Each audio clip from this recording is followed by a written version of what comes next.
Well, college football fans, Clemson Tiger fans, welcome back to another episode of the Clemson Tigers preview show here on the Voice of College Football Clemson channel. Thanks again for joining me.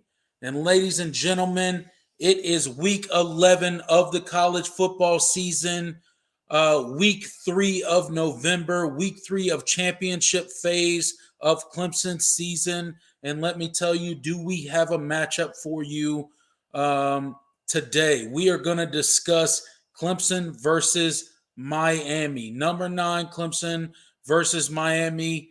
The Miami tropical storms come to town, come to Death Valley this weekend, and we will see who gets out of here with a win. Okay. Again, thank you for joining me for the show. We got a ton to talk about. We got a lot of storylines with this particular show. We won't get too far into them before I bring on my panel. I got Jordan Bowman joining me tonight to break down this particular matchup.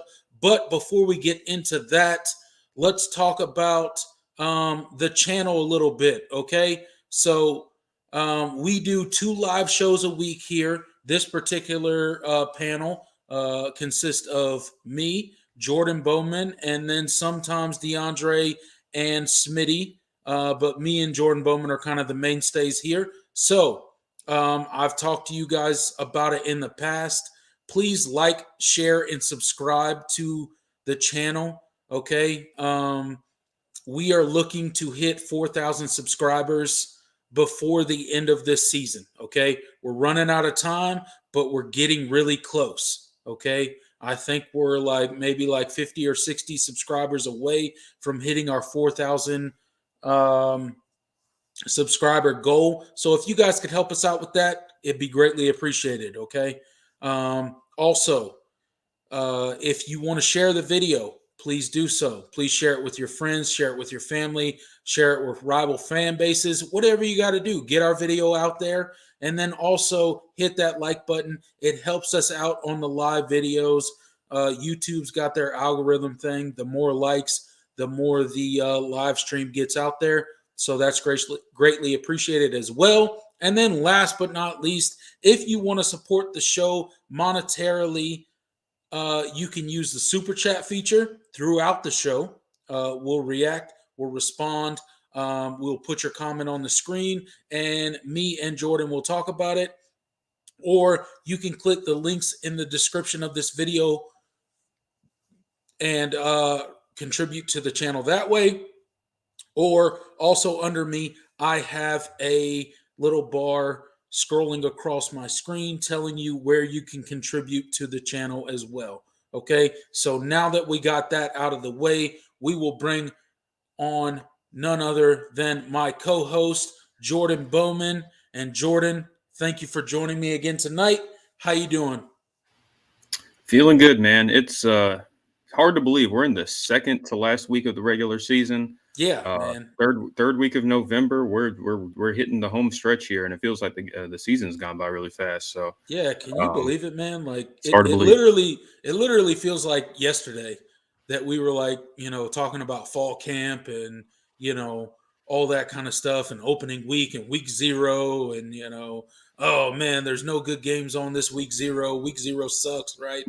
And then all of a sudden we're in week 3 of November, and basically the college football regular season is over, which if you don't follow college football is the greatest regular season in sports. And if you disagree, well, you just haven't watched college football. So facts. But I don't need to tell you guys. All you guys tuning in right now are college football fans, so you would tend to agree with me. But yeah, Jordan, you're right, man. It's crazy that this season has flown by as quickly as it has. But let's enjoy the rest of the season while it's here. And I want to highlight kind of some storylines going into this game. Okay. I looked up a few storylines going into this game. And Clemson and Miami have played a total of 12 times, right? We are tied in the series, right? We're tied up 6-6. Clemson has a 3-game winning streak going into the game this Saturday, right? And with that winning streak comes a pretty big discrepancy, right? Basically, from 2015 until basically coming up into this game, it hasn't really been close, right? I think we've beat them 130 something to 20 or something like that. It's like 138 to 20, right? Something like that. 138 to 20, I believe, if I did the math right in my head.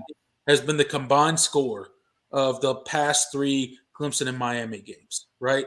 So you got that piece of talking point coming into the game. Certain fans are going to take advantage of that. You got, Miami kind of feeling themselves a little bit coming out of last game against Georgia Tech.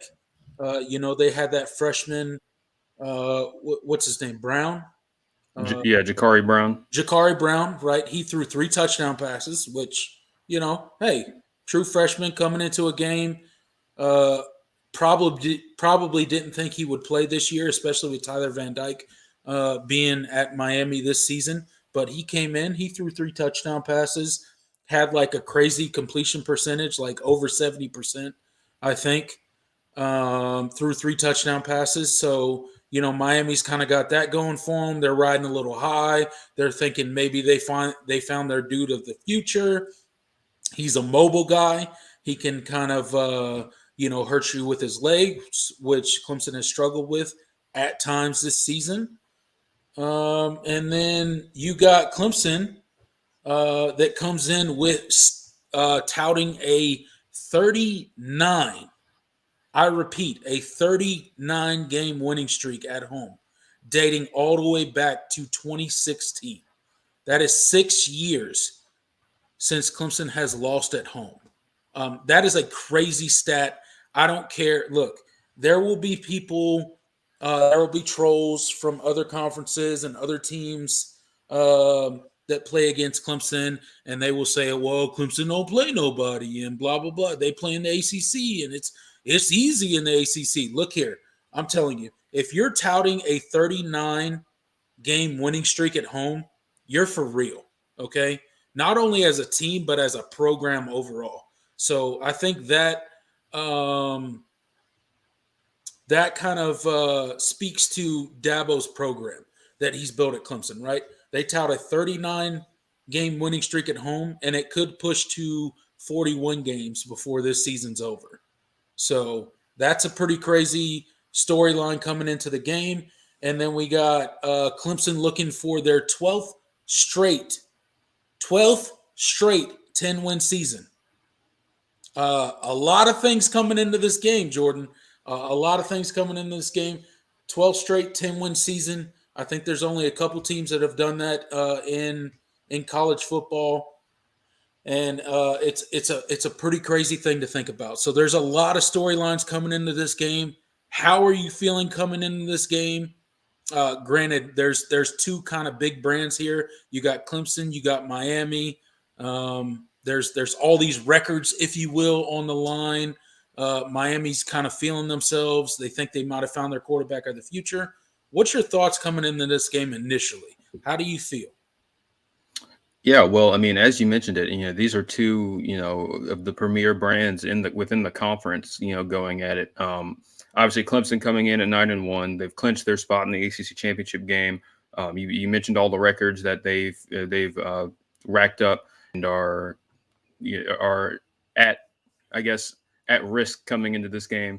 So it's an important game. But there's also a huge recruiting angle. Obviously, Miami is under new head coach Mario Cristobal. They've been recruiting really well. They're kind of trying to become that upstart program. This season obviously hasn't gone the way that a lot of Miami fans and a lot of pundits expected them to be coming into the year. But it's still an important game. We're really going to find out a lot about this Miami program. They've had some ups and downs this season, so it's a really interesting game for both teams. So it's going to be an interesting one to watch. Yeah, it's going to be a great game, man. I can't wait to watch it. Are you going to the game, by the way? I am going to the game. You are going to the game. I will be at the game. So You're that'll so be lucky, man. I'm jealous of how many games you get to go to. Yeah. Well, if they give me the tickets, I got to, Hey, I feel you, man. Hey, yeah, get to as many games as you can. I promise you.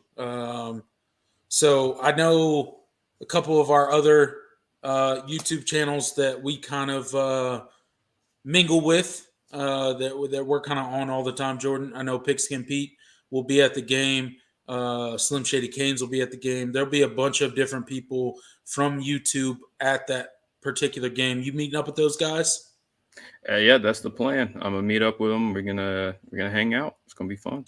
Awesome, man. I hope you guys have a great time. Like I said, there's so many storylines going into this game. It's gonna be an absolute crazy game, in my opinion. It's gonna be a crazy game. Okay.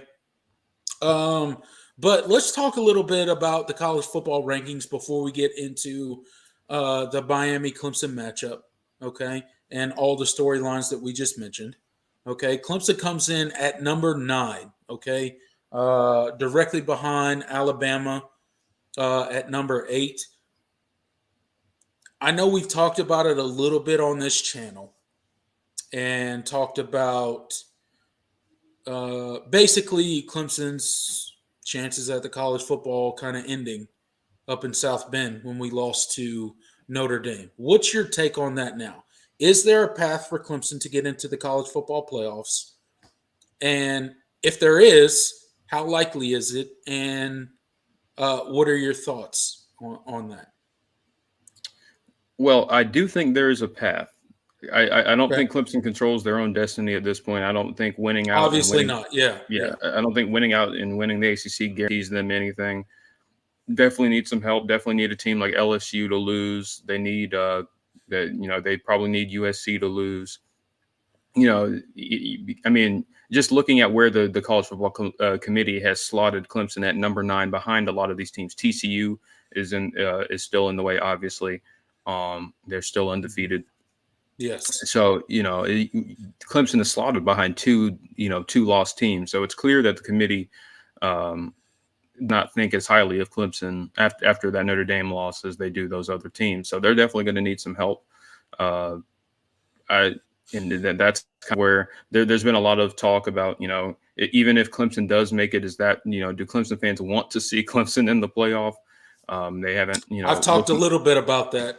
I've right. received a little bit of flack about my opinion, but yes. Go ahead.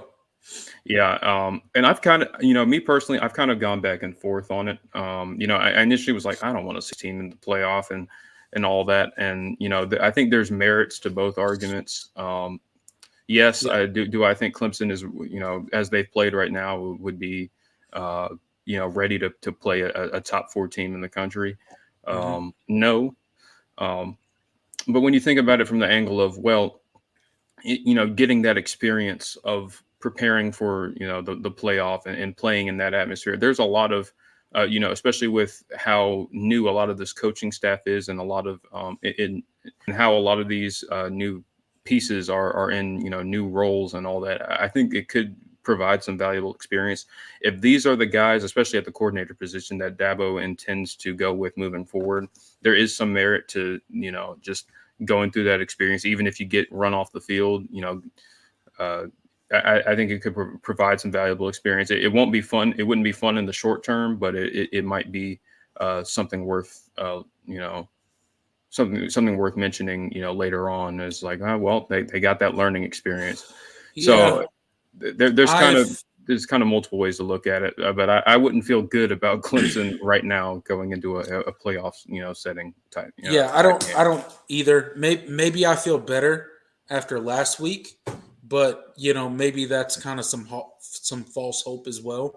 Um, and you know, I mean, my stance on it. I made it very clear that the team coming out of the Notre Dame game, I 100% did not want to see in a college football playoff setting, and a lot of people took that as you know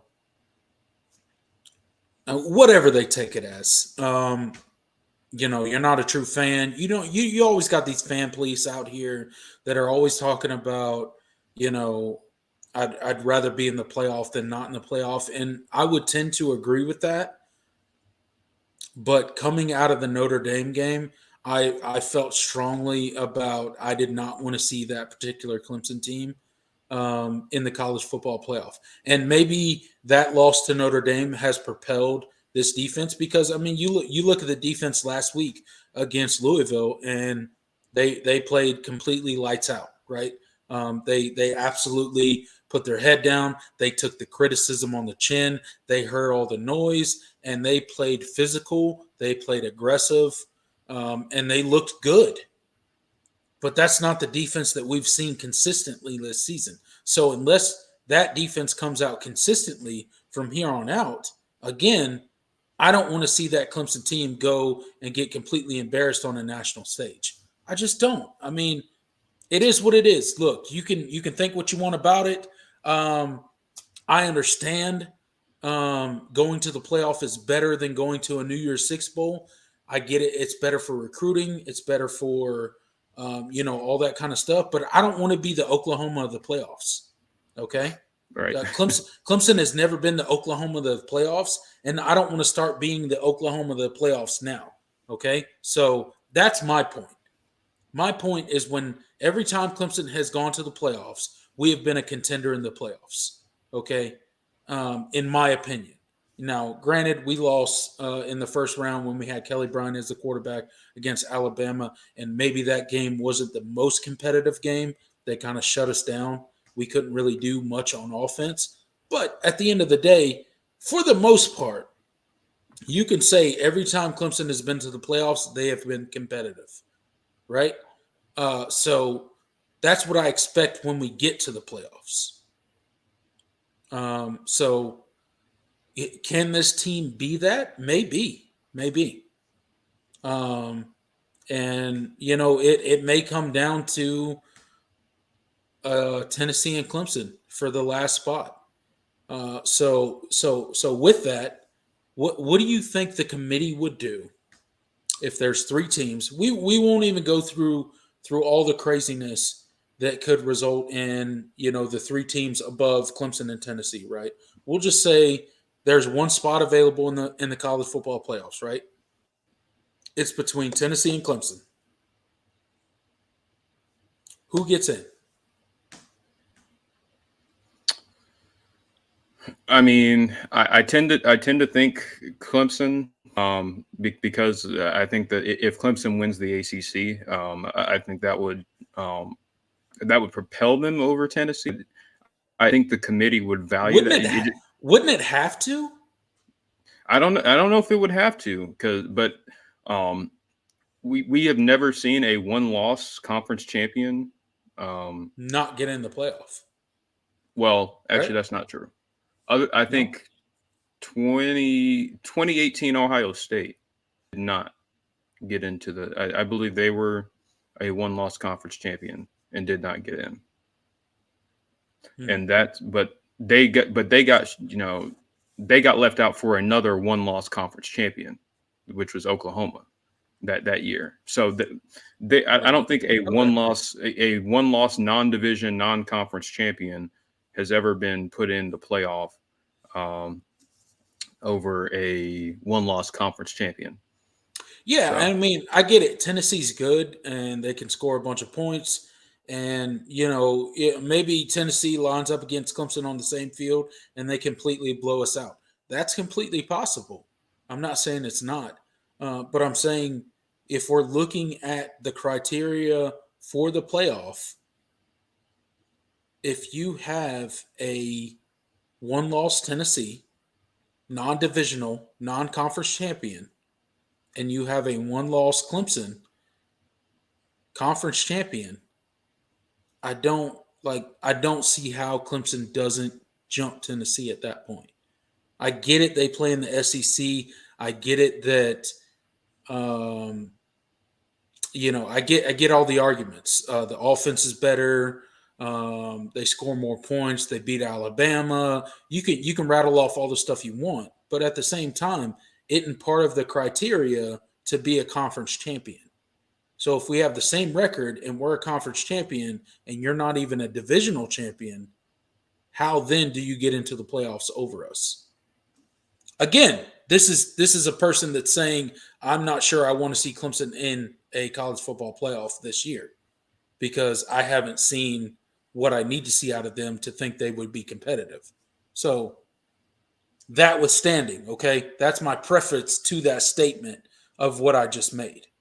But if I'm objectively looking, if it's a conference champion, I have to take the conference champion, I would think. But, we'll see.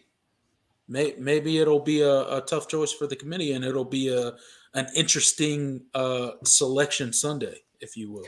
Well, I'll tell you this: if Clemson wins out and wins the ACC champion, I'm not gonna gripe and moan no matter what the decision the committee decides to make is, because I won't either. No, because I'm just, hey, at the end of the day, you're one law. You can't control that, and it is what it is. And it is what it is, right? I mean, and and if they decide to leave Clemson out, there's reasons why you leave Clemson.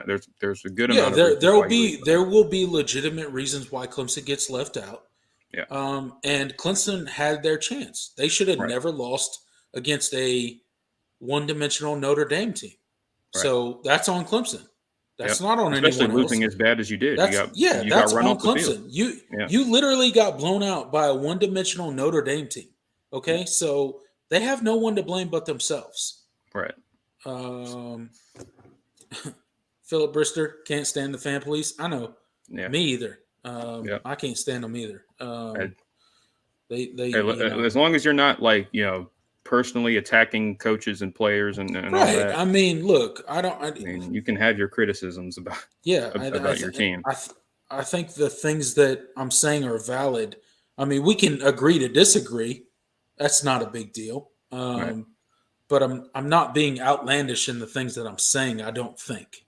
Right. So. Don't go to TigerNet. Yeah. Yeah. Don't go go to point, Brandon. Don't go to TigerNet. I know. TigerNet is a cesspool. Yeah. TigerNet is a mess of a place. Shout out to this chat section. Thank you guys for being here. Hit that thumbs up if you can for us. We would appreciate it. Y'all not winning. Luke Walker, what's up, Luke? How's Drake May's Heisman doing? Are you blasting that out on Twitter, Luke? Because if you're listen. If I was a North Carolina fan, I would be too. I'm being serious. If Luke's not blasting that out on Twitter every day, then you're probably failing the university that you attend and your quarterback. So you should feel bad about yourself if you're not doing that. But you're going to lose to Clemson in the ACC championship game, so it's okay. Many teams have. Yep. Including your team. Including your team. But, that's neither here nor there. Hunter Goatfro. Hey, what's up, buddy? How you doing, man? The loser of the Michigan OSU game is still getting in the playoffs. Really? I don't know about that. The way they've treated Michigan and Ohio State in the rankings, I don't know. I think Ohio State would have an argument if they lost the Michigan OSU game because I think their non-conference schedule is just slightly better. Michigan, I think if Michigan loses, I think the committee is going to knock them for their out-of-conference schedule because they already have. And that was the difference between Ohio State being ahead of Michigan was the out-of-conference. Ohio State has a win over Notre Dame, who currently, as poor as they were to begin the year, they're ranked now. So that's kind of how they decided to rank them. Yeah. All right. Well, we've talked for 30 minutes and haven't even really talked about Miami. Haven't even talked about the game. Let's talk about the game, okay? So let's transition into the Miami offense versus the Clemson defense, right? Okay, so I talked a little bit about in the preview, Jordan, that Miami fan base was kind of riding a little high.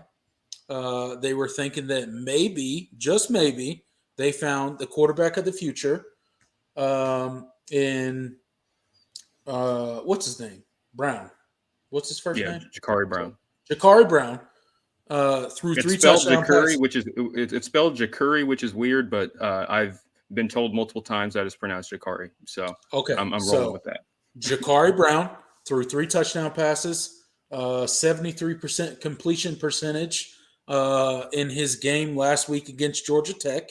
What I will caution the Miami fan with is this is not Georgia Tech's defense. Okay, he is a freshman. He is heading into a hostile road environment. I'm not saying he won't make plays. I'm not saying he can't gash Clemson on the ground. and maybe possibly in the passing game if they get the ground game going, because it's been proven time and time again against Clemson this season that if you can run the ball, you can also hit that play action pass and stuff like that, right? So running quarterbacks that can actually throw the ball accurately have proven to be a problem for Clemson this season. Okay, you can say Derek Schrader. You can say the Florida State quarterback. What's his name? I'm sorry, it's blanking me right now. Jordan Travis. Jordan Travis, right? Um, we've had problems with mobile quarterbacks that can also throw the ball this season. However, I don't think Miami has the ability to expose this with the Clemson's defense. One, I think that Clemson defense continues to trend in the right direction. I think they are focused. I think they are ready to assert their dominance once again. I like um, for Carter to start again on the inside and maybe move Trotter to the outside, maybe, or Trenton Simpson. Excuse me. Yeah. No, no, no. Well, Yeah, yeah. if Simpson plays, If Simpson plays, maybe move him to the outside. Maybe move Barrett Carter. Maybe let him start on the inside again. He just looked super comfortable on the inside, right? Like, am I wrong? Like that dude, he looked like that was his natural position. He looked like he was an absolute animal at that position. So we'll see how it goes, but I'm not so sure that Miami's offense is set up to exploit the weaknesses of Clemson's defense. I know Clemson has weaknesses on defense. That's clear. It has been this season, throughout this season. But I'm not so sure that they are equipped to exploit those. What do you think, Jordan? yeah. Well, the biggest thing to me, like that jumps off the page to me, is when looking at this matchup is really just, Miami's depth at certain positions. They've been really banged up these past few weeks, and they've lost some key pieces, especially along the offensive line.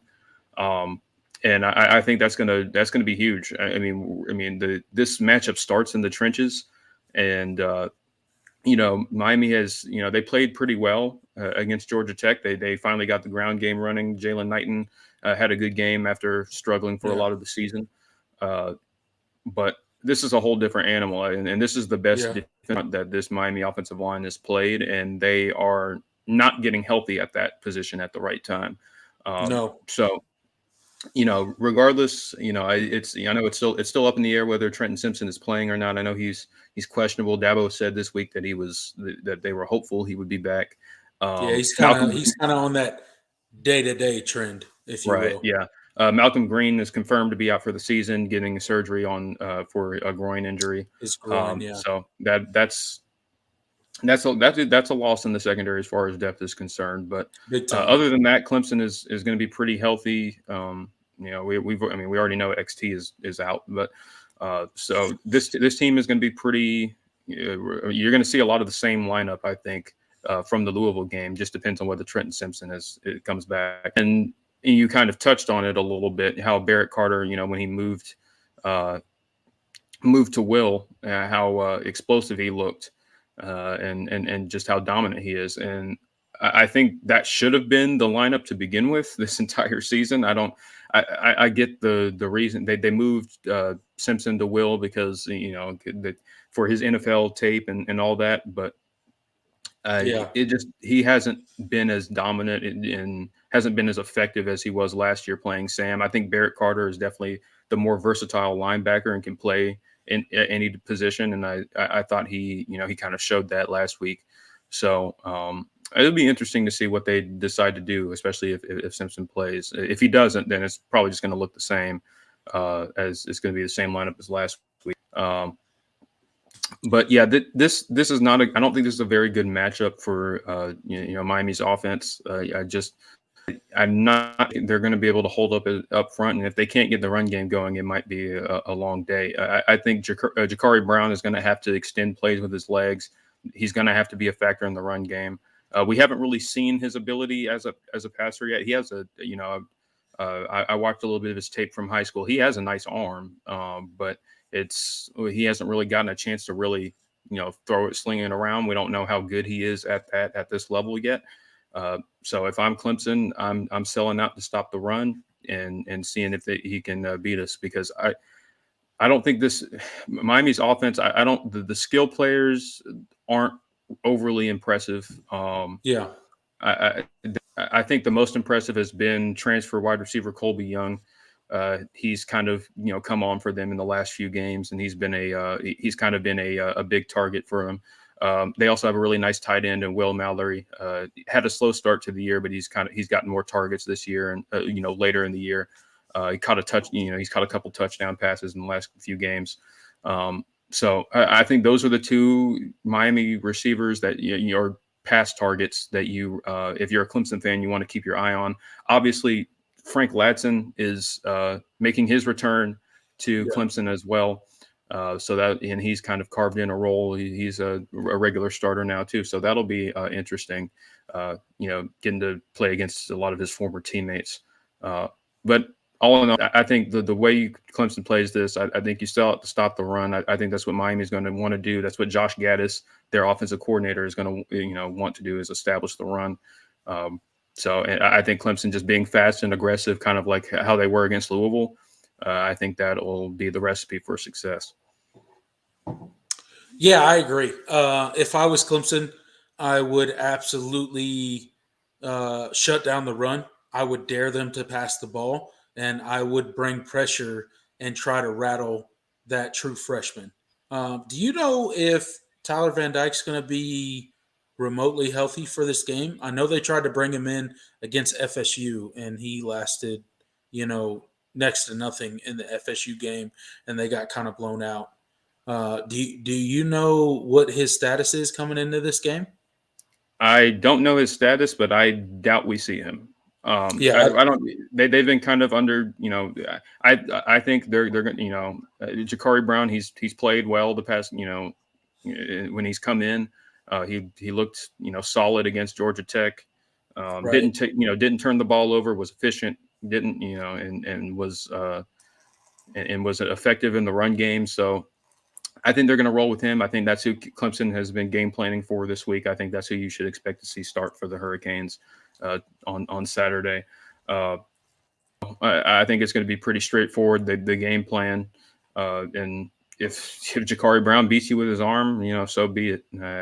But I think this Miami offensive line is going to have a tough time, especially with the depth and health concerns that they've had as of late. So. Right. I mean, it is what it is. I think you have to dare him to beat you with his arm, and if he does, he does. But I don't think he's capable of doing that. At least right now, he's not with the weapons that he has. So, yeah,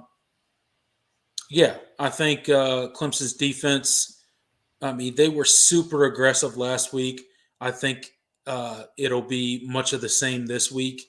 I think the front seven heard the noise. I look for Barrett Carter to have another amazing game.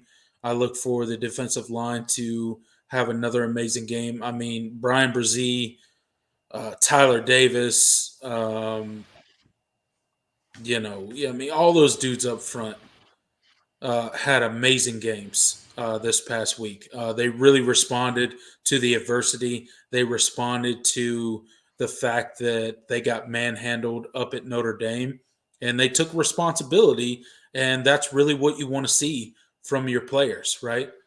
They didn't have a good game. It was a miserable game. It was an embarrassing game. It was an embarrassing loss, to be quite frank about it. And they responded. So now, listening to Dabo Swinney's press conference this past week, and some of the other stuff coming out of the program, now they have to sustain that. They have to continue the momentum that they brought into that Louisville game, continue the dominant attitude that they brought into that game, and I think they will do that. I think they will do that. So let's talk a little bit of Clemson's offense and a little bit of Miami's defense. Okay, so Clemson's offense, man. As far as the running game goes against Louisville, it was a sight to see, right? Um, Phil Maffa was a grown man in the Louisville game. Will Shipley was on display, showing his athleticism, hurdling people. It was an amazing thing to see on Clemson's offense. But some of the things that we don't talk about is there was a lot of creative play calling in the Clemson offense, right? There was some creative play calling that maybe we haven't seen as much of this year that we would like to see.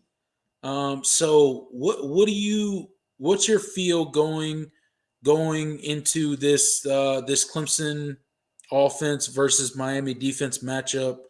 How do you think we match up with them? What do you think the game plan will be going in? Just your overall thoughts. Yeah, well, watching this Miami offense play, not Miami offense, Miami defense play, they kind of remind me a lot of Louisville. I think they're built similarly to Louisville. I think they both have really aggressive fronts. Miami, I think, probably has a better defensive line. They have some guys on that team that are playing really well. A couple transfers and a couple of homegrown guys. Akeem Mesidor is one of those transfers that's playing out of his mind right now. Leonard Mhm. Taylor, he's kind of coming into his own at defensive tackle. Right. They've got some dudes on that defensive line that have been playing really well. So I think For sure. the Yeah. first thing is that Clemson needs to do is kind of like what they did with Louisville. Try to establish the run because they're going to play fast. They're going to be aggressive. They're going to try to create tackles for loss. You got to make them be more patient and not as aggressive. Make them stay disciplined in their run fits, gap integrity, maintaining gap integrity, all of that. So I think the opening script should be similar to kind of what you saw against Louisville. I think you're going to see a lot of DJ running the ball. They did that pretty effectively. And I think if the offensive line plays as physical as they did, I think you're going to success, especially if they can get up to the second level. Because I think the weakness of this Miami defense is their linebackers. They have played pretty well. They've been really up and down this season. I think they're fine downhill, but they don't cover very well, and I think that's kind of the matchup that you exploit. And I think that's kind of what you're going to see. But I think the overall philosophy is going to be similar to what you saw against Louisville, and just kind of making the Miami defense back up, back off a little bit, not play as fast and loose. Because I think this Miami defense has played pretty well in spots, but I think they can be had, and I think Clemson matches up better physically than a lot of the other teams that this Miami defense has played. So if you see the physicality from up front from the Clemson line that you saw last week, I think there's going to be a lot of success had. I think the biggest thing is establishing the run and attacking the linebackers in space because they don't cover very well. I think Yeah. they've been up and down in the secondary as well, but they have some guys that are playing good football right now. You mean we should utilize our big body tight ends? Yes, you know what? What? I think that would be a great idea. I What? seeing Davis Hey, Allen or hey, Jake Brenningstool against one of their tight ends. I mean, one of their linebackers. somebody email Brandon Streeter right now and tell him that Davis Allen and Jake Brennenstool need like 10 targets between the two of them. Yes. 10 plus between the Yeah. two of them. I think this should be a heavy. Yeah, I think it'd be heavy. If you can get Antonio Williams matched up against one of them too. Whew, Whoo! yeah. Hey, Yeah. if Antonio Williams gets matched up against a linebacker, he's gone. Yeah. He's gone to the house. To the house. So some Oh, of the great! things that The I sex I bots are wrote. here. Oh my god, are I you just serious? I had to block them. Did you block them for me? Thank you. I got them. See, Uh, thank you. uh, I appreciate but it, man. yeah, Good lord, I think that's kind of the they're like never ending, that's kind of bro. the game plan. Run the ball, use the tight ends. Because I think there's a matchup advantage there, and I Yeah, think this Clemson offense can have a lot of success against this Miami defense. yeah. I If you think let it's all Miami about. tee off, they're going to create some havoc because they've Yeah, done it's that it's pretty. all about physicality. Look, uh, kind of how Clemson closed out last season with a lot of physicality. They kind of found the running game at the end of last season is kind of how they won a lot of their games. I think it's similar to how we're going to close out this season, right? One of the things that I wrote down for the Clemson offense is get DJ hit early. And I know that sounds crazy to a lot of people when it comes to quarterbacks, but Jordan, have you not noticed that when we get DJ running the ball early and get him hit early, does he or does he not settle down? Absolutely. And like he looks like he throws the ball and reads and makes reads and like does everything better when he gets a couple hits early. Like I don't know what it is about DJ. I guess it's the type of player he is, or his mentality, or I don't really know. I don't know DJ personally, but I'm just saying, like when he gets hit early and he kind of gets going in the running game, especially early, like it's going to be a good game for him. It's just kind of how it works for him. So I think that's a key. Uh, Obviously, take care of the football. We've had some turnover problems in the past 3 games. It's been bad. Yes. It has been really bad in the past 3 games for our turnovers.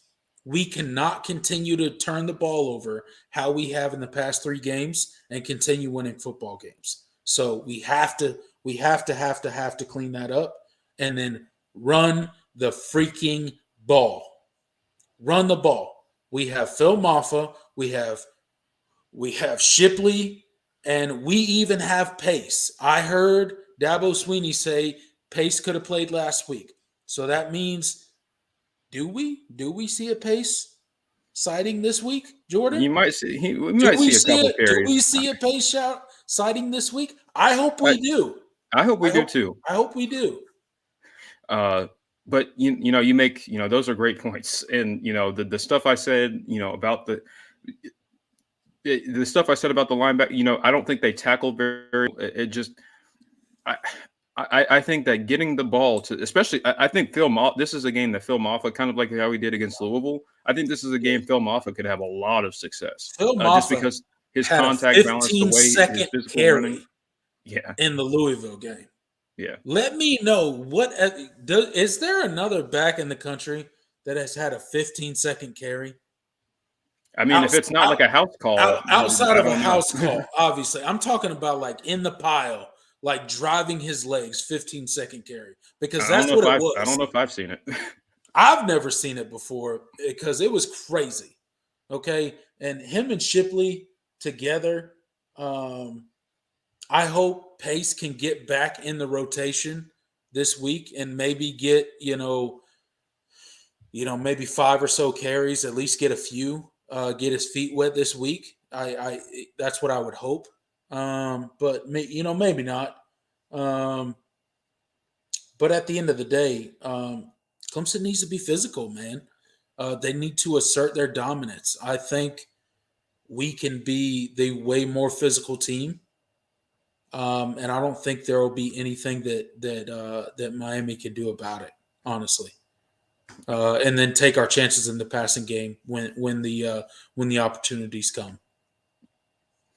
Uh, And another angle to this game that I've kind of been thinking about, because you're playing a Miami team that at this time, at the beginning of the season, they were expecting to be one of the 2 or 3 best teams in the conference competing for the ACC for championship. sure, yeah. I'm really interested to see just kind of how this team responds if they get down early, because does this Miami team have quit in them? Especially some of those guys that have been Well, in the program a long it's time. They didn't sign up. They didn't sign up for the Mario Cristobal regime. There's Yeah. some guys that are hitting the portal right now. They've had some internal Well, stuff going on. it's kind of been seen that this Miami team is subject to getting blown out. Yeah. They've been blown out a few times this season. So I think to your point, yes, they do have some quit in this team. And whether it's buy into Mario Cristobal's philosophy or, they just flat out didn't come there to play for, that type of coach or whatever, I do think there are internal struggles within this Miami team. And I think that's part of the reason that they sit at 5-5. Okay. They got to win one of these two last games to salvage their season. Like, no Miami fan, I don't care who they were, I don't care what kind of revisionist history they're trying to pull on you now. No Miami fan thought that they wouldn't make a bowl game this year. Not a single one. So the fact that they are 5-5 with 2 games left on the season, they either have to beat Clemson or they have to beat who do they play next? Pitt, Pittsburgh? I think. Pitt? I think Pitt. Pitt? Yeah, they play Pitt next. So they're not beating Clemson. So they got to win their last game of the season. So, yeah. I mean, they got some inner turmoil that, and I think, honestly, I think that roster is going to look vastly different next year. I agree. Come fall camp and into the beginning of the season than it does right now. Because to your point, I don't think a lot of the players left have, or I don't think a significant amount of players. I think there's a lot of players that haven't bought into what Mario Cristobal is selling and kind of the Miami that he's trying to bring. Him and Manny Diaz are 2 completely different people. Oh yeah, very vastly different people. He's more of a disciplinarian, I think a matter of fact type of guy, a hardworking blue collar type of dude, and Manny Diaz is more of I think a player's coach, free flowing kind of going with the flow type of dude. That's not what Mario Cristobal is. So he's trying to build a program right now, and I think that's part of the struggles that Miami's having right now. And it's going to manifest itself on Saturday. They're going to get smacked by Clemson. They are. Yeah. So you want to get into the score predictions now? Yeah. Let's get into it, man. Let's get into the score prediction. Let me pull up the graphics here that I made. Where's it at? Here we go. All right, score prediction. Right. So we did not spell score prediction right. Oh no, we did not. Oh no, let me take that off. We're so professional around here. Yeah, we're so professional. Look, hey, graphics department failed. So our score prediction. Look, we got a spread. Clemson minus 19. Over under of 48 is the last thing I looked up. So what are your thoughts on the over under first? Let's talk about that over under. That seems a little low, right? What do you think? What do you think about that over? Well, actually, I mean, when I think about it, you think it seems right? Yeah. I think it's a decent number. Because I really don't see where the offense comes from Miami. Right. Yeah. I don't think they have overly impressive receivers. And I have a hard time believing that with the injuries they have up front that they're going to be able to really get anything going on the ground. Miami has a disruptive defense themselves, so I think they'll get a couple of stops against Clemson, but I think Clemson will be able to put drives together. I could see this being a 35-10 type game.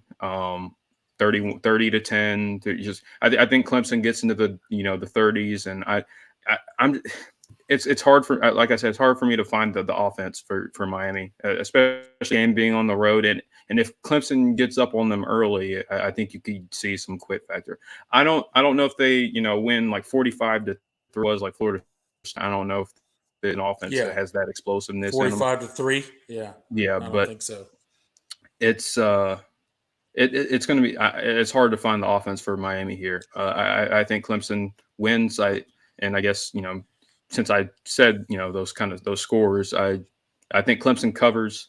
I would take the under because I don't know if Miami is going to get enough points to make this to make this point total go over. So Okay. it's 31-10, 35-10, something like that. I think that's kind of where I'm at in that ballpark. We'll stick with. I'll say 31-10. I'll be conservative. I'll give Okay, Miami's defense some credit. You're going 31-10. Yep.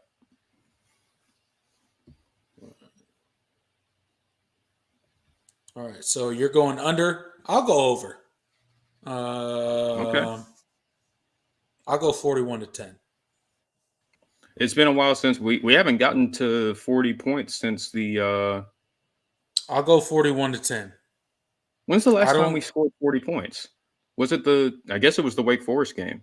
Yeah, Wake Forest. Yeah, double Yep. overtime. We have not scored Wake 40 Forest. points since the Wake Forest game, so So that would be nice because we haven't gotten up I'm there gonna yet. go 41-10 because Jordan Bowman made me. I'm gonna blame it on him. He went under, so I decided to go over. I'm gonna go 41-10. You're going 31-10. Either way, we think Clemson's winning big, right? So it is what it is. Minus 19. I think Clemson covers. I do too. We've been pretty good at covering this year, which is weird because normally we're not good at covering. Right. Do you think special teams is going to be a factor at all in this game? I don't think so. I mean, it could, but I don't know. I mean, they both have two. They have two. Both teams have solid kickers. Both teams. Well, I mean, Miami has a really good punter, which I guess we don't. Yeah. Well, we don't have a bad. Aiden Swanson has gotten.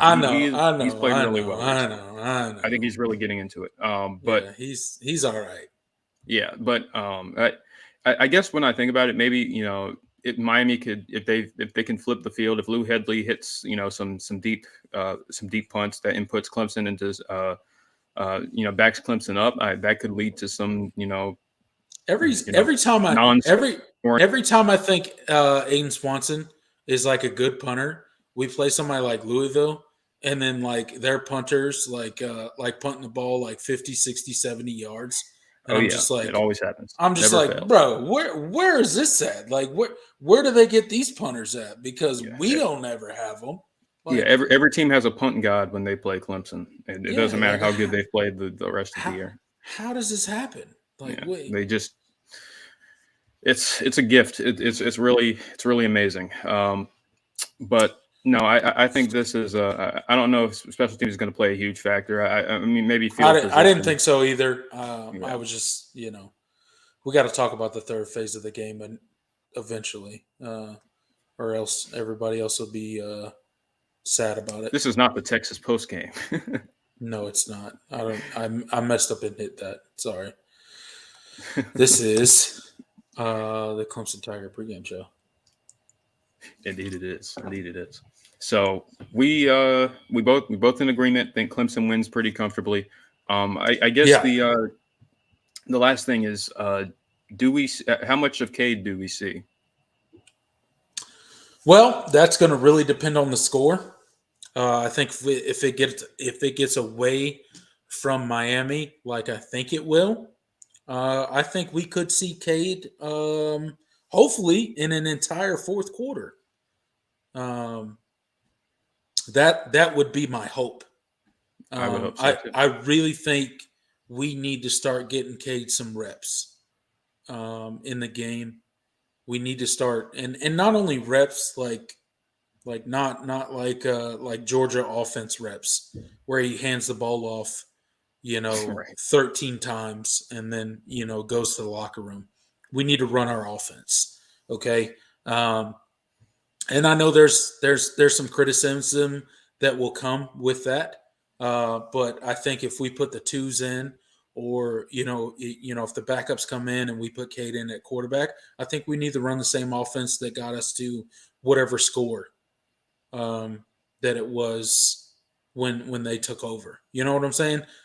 He's got to run the offense. We got to see him start running the offense, make the reads, make the proper decisions within the Clemson offense. I never understand when coaches bring in backup quarterbacks that are kind of the future of the program, if you will, and they start just handing the ball off or running some limited version of the offense. Like if you're going to bring in the number two guy and the number two players, let them run the same offense that the number one players were running. Right. It's the other team's job to stop you from scoring. If they can't stop you, then that's on them. They can cry about it all they want, and their fans can go have a meltdown on Twitter if they want. I don't really care about that. And nor would I care if it was flipped.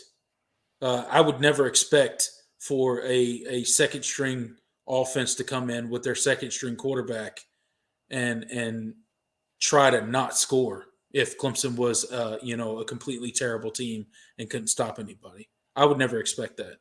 So that's my opinion. For what it's worth.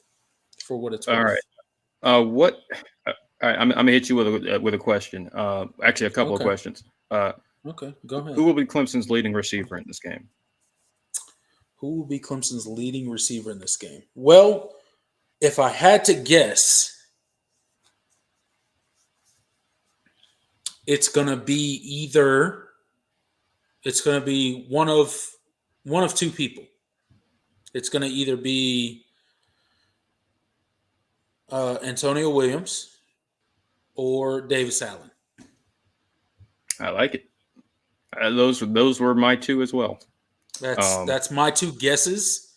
I would rather it. Well, I wouldn't. I don't want to say it like that because then it sounds weird. But if I had to guess the more likely for the matchup, I would think it would be a tight end. If we play our cards correctly, right, it would probably be the tight end position that get the most receiving yards. But believe me, I could see if we utilize Antonio Williams correctly across the middle, or he breaks a big one, because every time he gets the ball in his hands in the open field, I mean, he could take it to the house at any point in time. I could see him doing it. So I would say him or Davis Allen. That would be my guess. Yeah, I feel that way too. And it was really nice. Clemson. I mean, and I guess I'd probably feel a little bit different if it weren't for last week. I mean, we targeted Antonio Williams like a million times. He had 11 catches, or 10 catches. 10 catches. Yeah. So they've made no. He's the number one receiver on Clemson right now. Yeah, no, he's the number one option. It's clear now. They've made it obvious. I'm happy because which is why I put Davis Allen into it, because I think they may try to key on him and try to take him out as much as they can, which I don't think they can because they don't match up well against him. I don't think he's so shifty, man. Like I've seen people break down his film, like because you don't really get to see it all the time. Just how he gets off the line, and how he runs his routes. It is right. He is really polished. I mean, for a true freshman. So I don't. How were we not offering him earlier? Is what I want to know. No, we wanted that green kid from North Carolina. At this point in the season, when you see our receiving core, right? Let's just look at it objectively as Clemson fans, right? You see our receiving core. You knew what it was from last year. You see it this year, and you see he's the best receiver on our team. Yeah.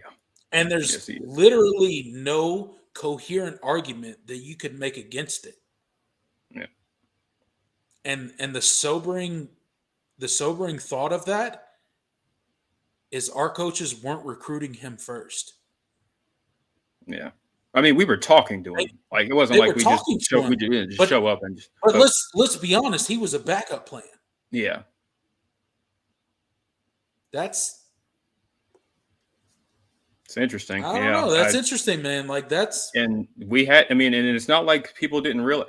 Like I mean, we and I've talked about it we before. You know, Quacking Tiger uh on Twitter. You know, he was screaming for Clemson to take Antonio Williams. You know, long before they actually officially offered him, and you know they played that for for a long time, and I was like, well, I mean, well, he could have ended up in South Carolina. Very easily could have ended up in South Carolina if you waited long enough. But he was. We were lucky. I mean, his family is full of Clemson fans.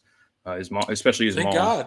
God. Thank God. So, Hey, shout out moms. yes, Thank you for bringing him to Clemson. We needed him. Hey, yeah. you see this, Jordan? Oh, yeah, no. Well, Dabo Sweeney. Yeah, well, yeah. I've seen the Twitter stuff. I've seen the rumors.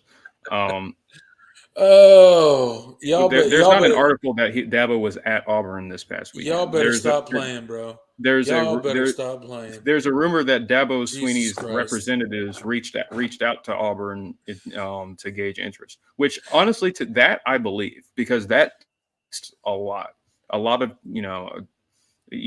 agents, when a job opens up, they send out feelers just to gauge interest, but it doesn't. Dabo is not. I don't Oh have any man, reason to think Dabo is interested in the job. that's funny as shit. That is I think hilarious. all signs point to Lane Kiffin right now. First of all, you freaking wish, Auburn. Okay, you wish. Don't nobody want to come for your trash program Yeah, with all your crazy ass boosters that can't get out of their own way. Look here, nobody at Auburn has anybody to blame other than the money that supports Auburn. As soon as the money that supports Auburn gets out of the way and actually lets people do their job that are hired to do their job, they'll probably be a better team. So talk to the people that donate to your program and tell them to get out of the way because they don't know how to run a football program. They know how to make money, which is why they donate a bunch of money for tax write-off. They don't know how to run a football program. So talk to those people, and then maybe, just maybe, you'll have an adequate football program. I don't know. I mean, just a thought.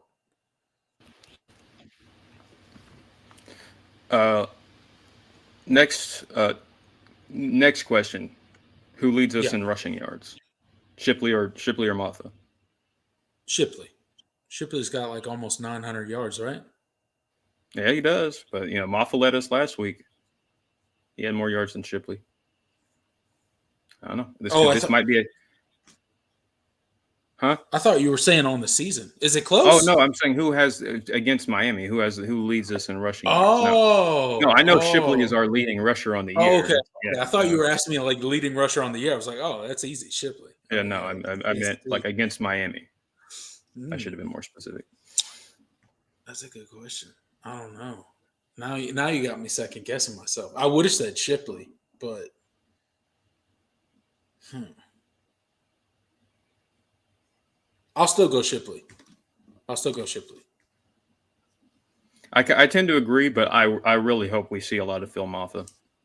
Um, I think he's really coming on, and I think I think this is a good matchup for him. I I think think he I think Clemson needs to start using Shipley and Maffa as more of a two-headed monster than we do. You yeah know what I'm saying? Like it needs to be more of an even split. And if that takes carries away from DJ, I think that's okay. I don't think DJ needs to run the ball as frequently as he does. I do think DJ needs to run the ball because when he gets hit, I think he gets better. I think he gets settled down. But I think that's more early in the game. So if Yeah. you want to run DJ a couple times early in the game, and then when it's necessary throughout the game, that's fine. But I think the bulk of the running needs to come from Shipley and Maffa, because those two guys together, I mean, if any two running backs could wear out a defense more, I want to see them. I mean, those dudes. I Is Shipley and Maffa not two NFL running backs? Oh no, they Because are I absolutely are. mean, good grief, dude! Like, and at the same time, they're staying low on mileage, man. Like they're only getting 10 to 15 carries a game. So I don't know, man. Um, So yeah, I hope we see a lot of Maffa. I think this is a good matchup for him. Watching, and someone mentioned it in the chat earlier. Maffa kind of reminds me of the Trey Benson kid from Florida State. They're both really powerful runners.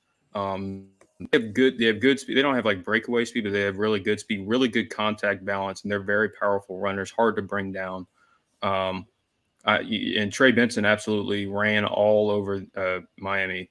Um, I think I think Clemson should be watching that tape. I think you have the opportunity to do something similar. I hope we see. So I hope we see definitely more. It was it was you, Edward. Yes, I want to give you credit. Yeah, he said it earlier. So definitely want to see them run the ball with Maffa more, and because I think he's starting to come on. And they just Shipley and Maffa, they just provide different. They provide different skill sets in the run game and a lot of diversity. So definitely want to see more because, and I think a lot of teams haven't really caught on to Phil Maffa yet either. So I think you have an advantage there. I know. yeah, I think dude. when a lot of defensive coordinators are game planning for Shipley to get the ball a ton, and they're scheming around, scheming to take him out of the offense. Right. But Yeah. I don't know if they've really caught on to how good Phil Maffa is yet. So Right. got an advantage there. So definitely want to see a little bit of a more even split this Saturday because I think you've got a unique opportunity against this defense.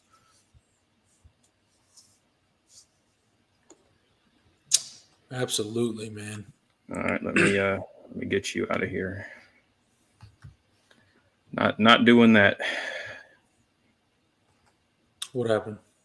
I don't know what happened.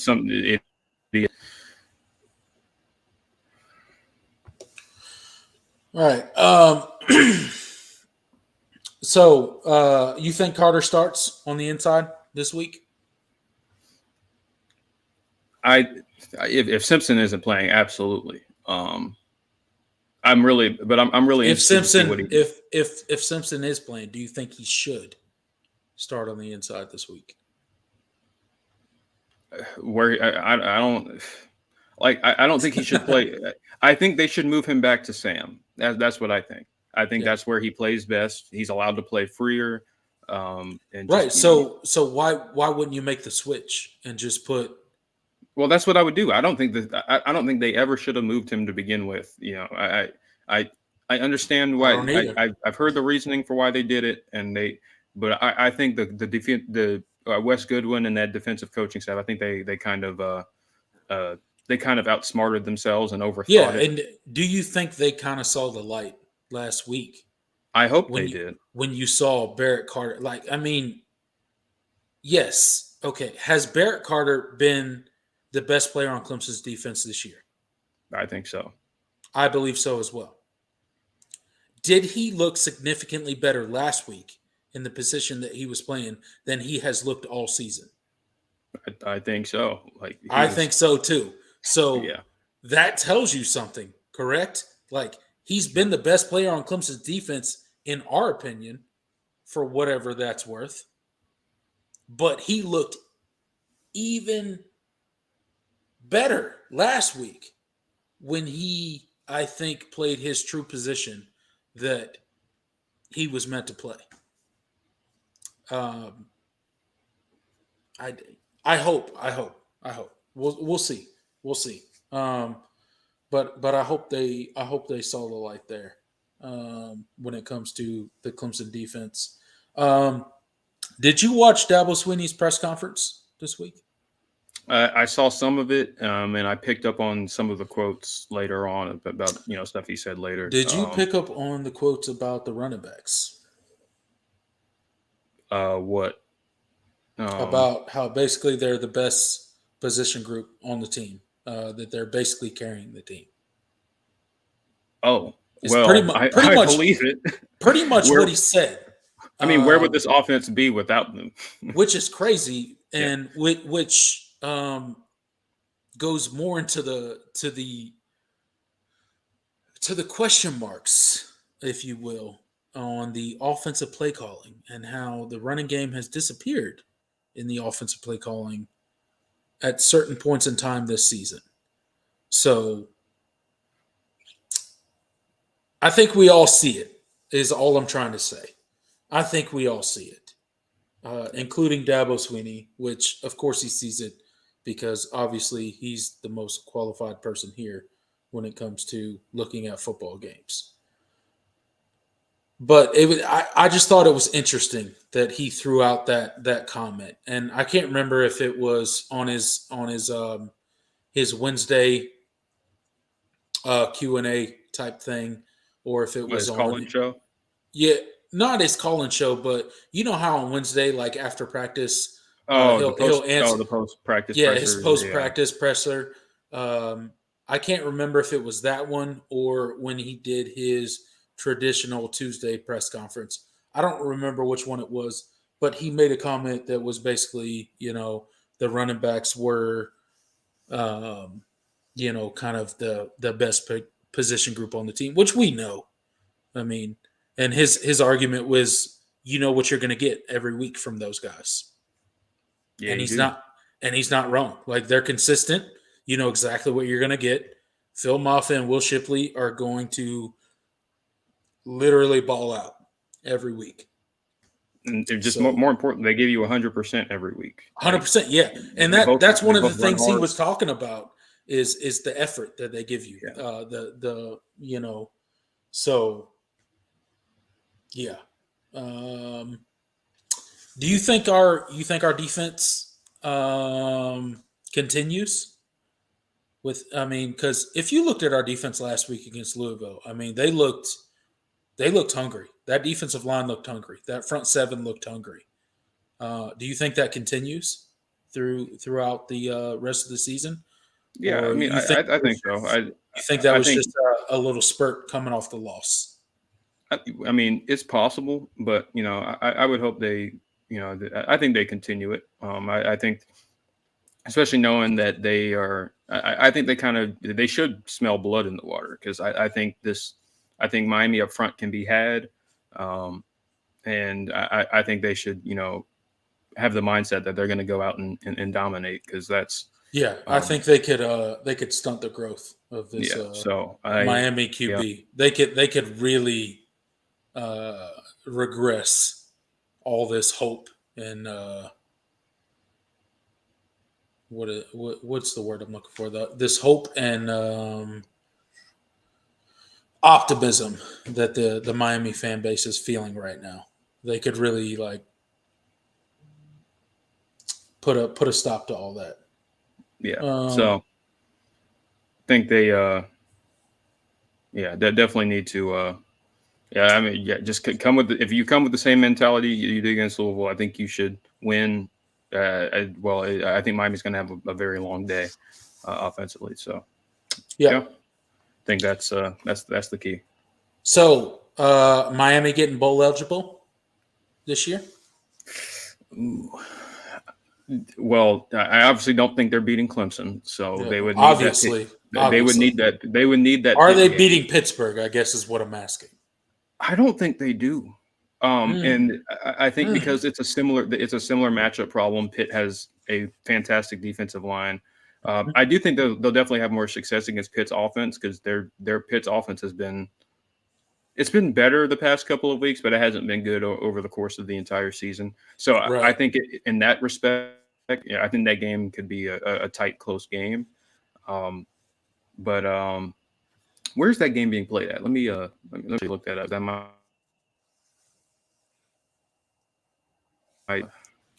I mean, it's not like Miami has a home field advantage either way. So well, you know what? That is a great point. It is that they are at home technically. Uh, so I mean, uh, that's like well, playing in a an empty field in the middle of nowhere. So yeah. Um, I know Miami fans don't like to hear that, but it's your fault because you don't show up to games. So yeah, it's true. I mean, Um, I don't know what you want the rest of us to do. We're not making it up that your stadium's empty. Not only is your stadium empty, but it's not even your stadium. So I Panama mean, Jack makes a good point. what do you want us to do? Right. He says Clemson needs to lean on the run game because Miami has a few studs in the back end of their defense that would make DJ pay. Yep, absolutely. Most notably, safety Cam Kitchens. He's one of the highest graded. I believe he's leading the NCAA in interceptions. Um, so Mm, he's kind of been a ball hawk this season. Um, I think he's the highest graded player on the entire team, offense or defense. So right. it's really impressive. He's really blossomed this year. He's having a really nice year. So yeah, DJ, don't throw it his way. Don't put the ball in harm's way. And I think just, leaning on the run game. I think that's your best bet in taking care of the football.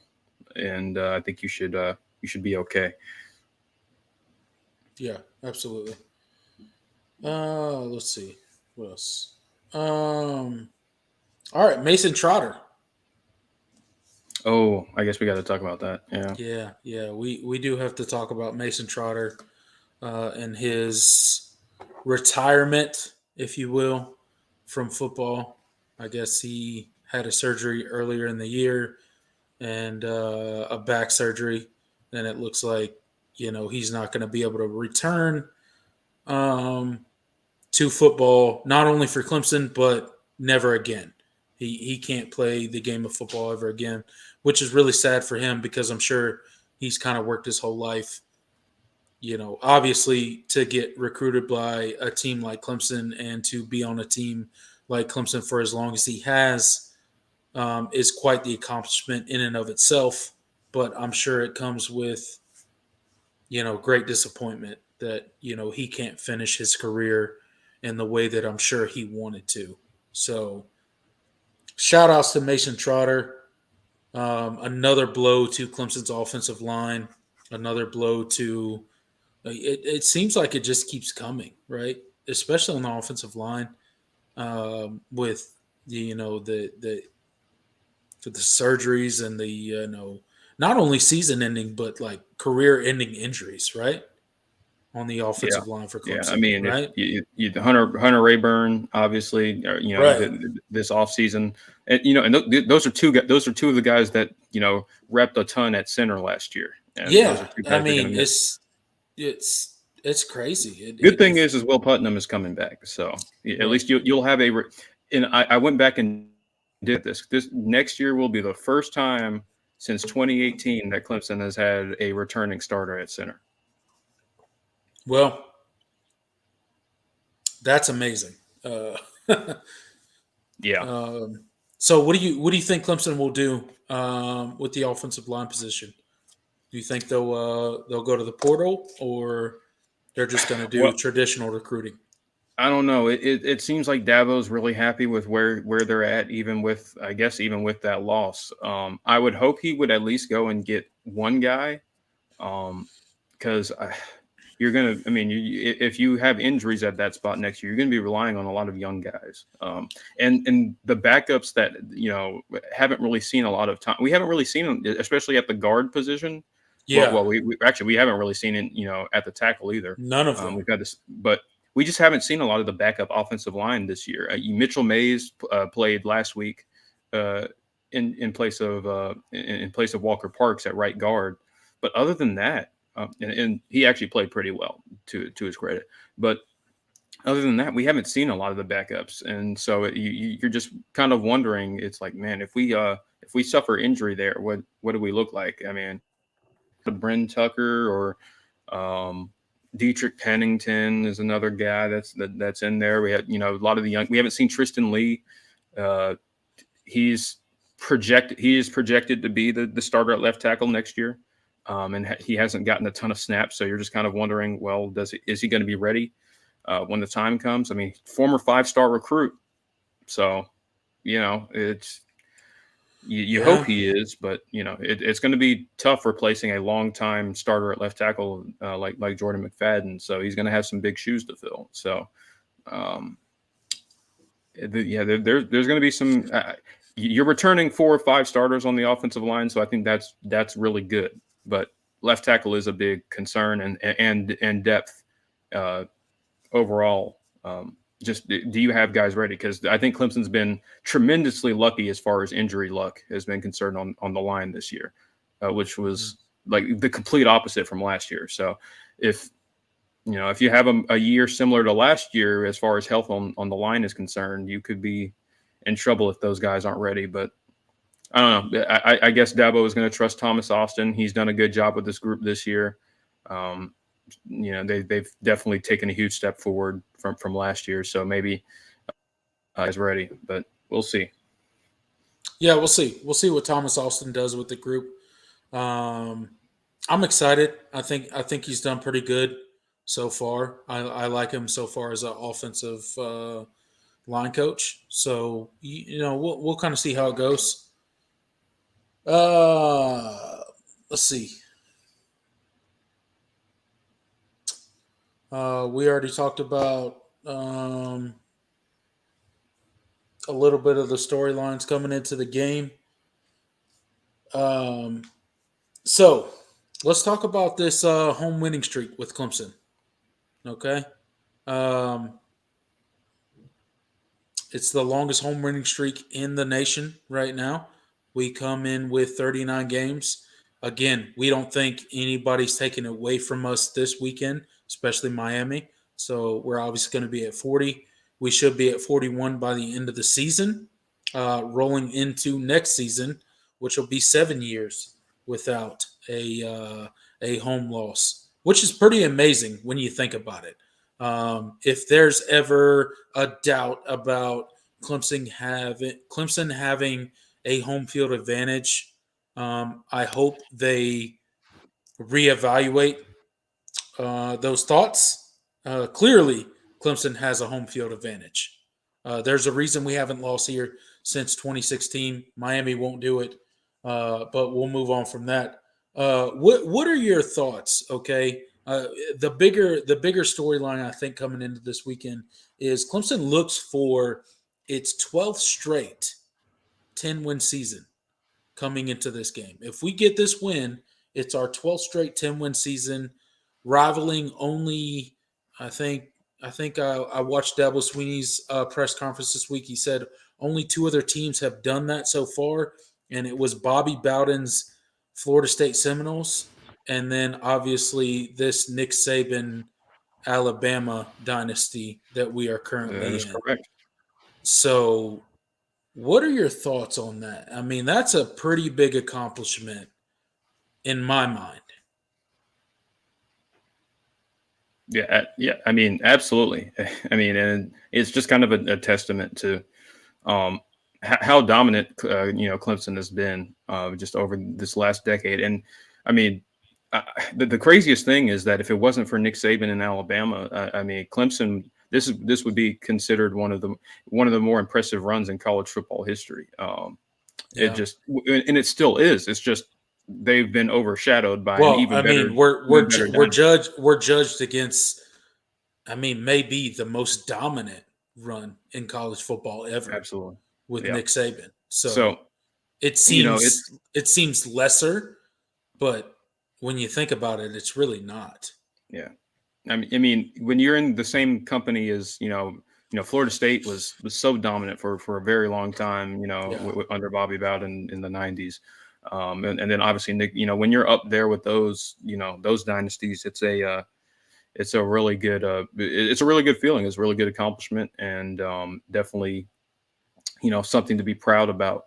I think you kind of mentioned the home winning streak as well.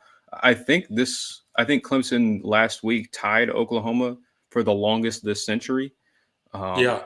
Yes. Or maybe they're about to tie it. I need to double check that. But they're right there, and I think they're in the top 10 as far as longest home winning streak. Craziest thing is they would have broken Miami's 58 game home winning streak if they hadn't lost to Pitt back in 2016. Because before that, their last home loss was against Florida State, and obviously that drubbing against Florida State in 2013. We don't talk about that here. Yeah, we don't talk. We have a Florida State fan in here, so he probably is smiling a little. That was an absolute brutal loss, bro. I didn't like. Yeah. That's still my worst memory as a Clemson fan. Thank you. Okay, that is one of my low points as a Clemson fan. Yeah, for sure. So yeah, that was brutal. And it was over from the first snap. From Jump Street, dude. Like from jump. We ran down the hill and got punched in the face, and I knew it was over. I was like, oh, God, this is not good. Because I think the first snap of the game went over Taj Boyd's head. And yes, yeah. It was over. I was like, oh, boy. You knew from the moment, it was going to be a long night. Yeah, no. It was like we never had a chance in that game. Yeah. It wasn't even close. It's tough. Yeah, I really thought, I was like, man, because we were coming off of that win, that 11-win season, beating LSU in the Chick-fil-A Bowl. Yeah, it was a program-changing win, and there was a lot of expectations coming back. All that epic talent coming back on offense, and we just, it was a top 5 matchup. Clemson was the higher-rated team, and man, I think were they favored? I think they were. Yeah, no, we were. We were supposed to win that game, and we got our doors blown off in our own stadium. It was bad. Looking back, I mean, obviously that 2013 Florida State team was historically great, but still, like, you weren't even competitive. They weren't that great. Okay, yeah. They weren't that great. I mean, they were. They shouldn't were have beat us. Like, we were better than they weren't 37 points better than us. Yeah, bro. Like you don't get blown out like that in Death Valley. Like, come on, bro. Yeah, that was embarrassing. That was embarrassing. I was at a sports bar in Texas. I had I was in the military at the time, but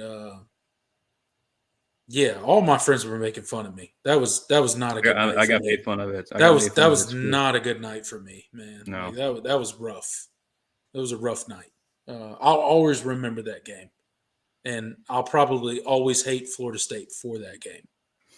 Hunter GoPro mentions the 2014 Florida. Yeah, that's not the worst, but I think that was the most frustrating loss because that game you should have had. Jameis Winston was suspended. Clemson outplayed Florida State for a lot of that game, and pretty much the whole game. And then we lost. You Clemsoned. You Clemsoned and lost that in overtime. That's when that was still an adjective in the college football world. I wired to this. I hate that, man. And I feel bad because who was this man? Who? Because we had a snap go a bad snap late in that game. I can't remember the Clemson center, but I felt bad for him because he got death threats after that game, which wasn't cool. But that was a brutal. That was a miss. That's one of the biggest missed opportunities. Because you could have. You could have effectively that Florida State team was skating by all year. That was your chance with their Heisman winning quarterback not playing, and you didn't get it done. Right. But oh man, Ryan Norton. Taco game. Ryan Norton. Felt bad for him. Yeah. Let's see.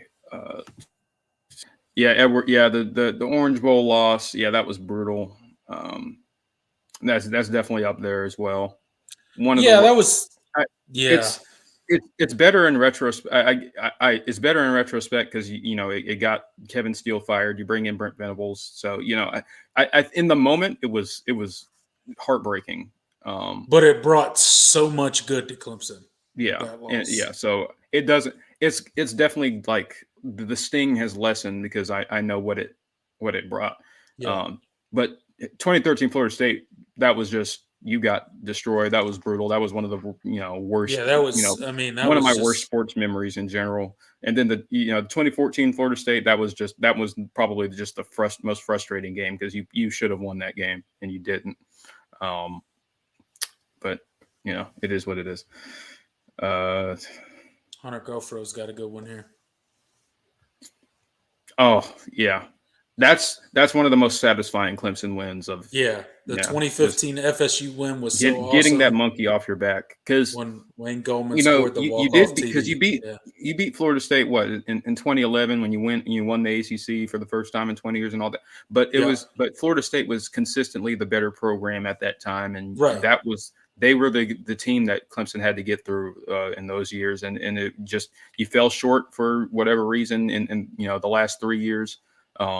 You went from, I mean, you lost a close one in 2012. You get blown out in 2013, and then you lose another close one that was right in your hands, and you let slip away.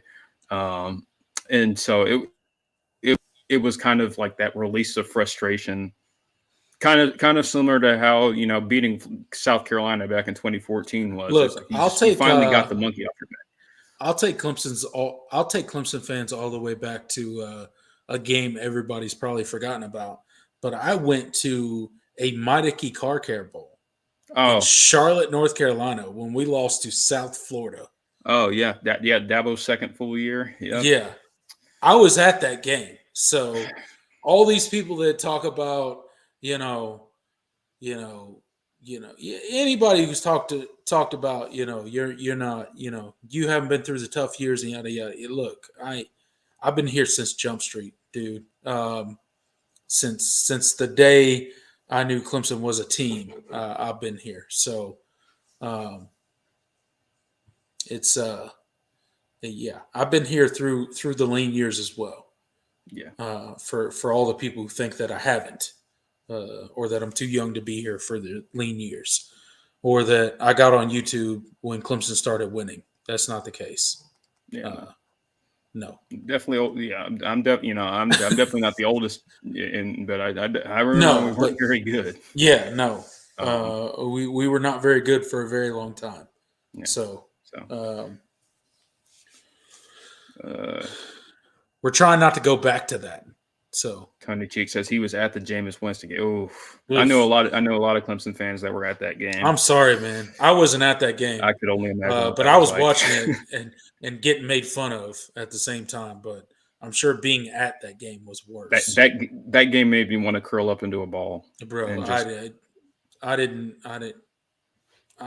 even know. That game was terrible. That was a bad time for Clemson football. What else? Yep, 5 years of losing to South Carolina. Yeah, that was rough. Most brutal. Yeah, just brutal time. That was basically my high school years right there, man. Just losing to the Coots, man.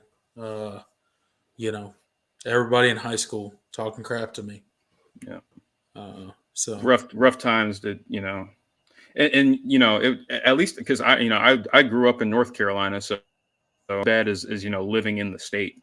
And I mean, there were definitely Gamecock fans where I lived, but just it wasn't. Yeah. But it still sucked. It sucked. I couldn't even have imagined. Those. Yeah.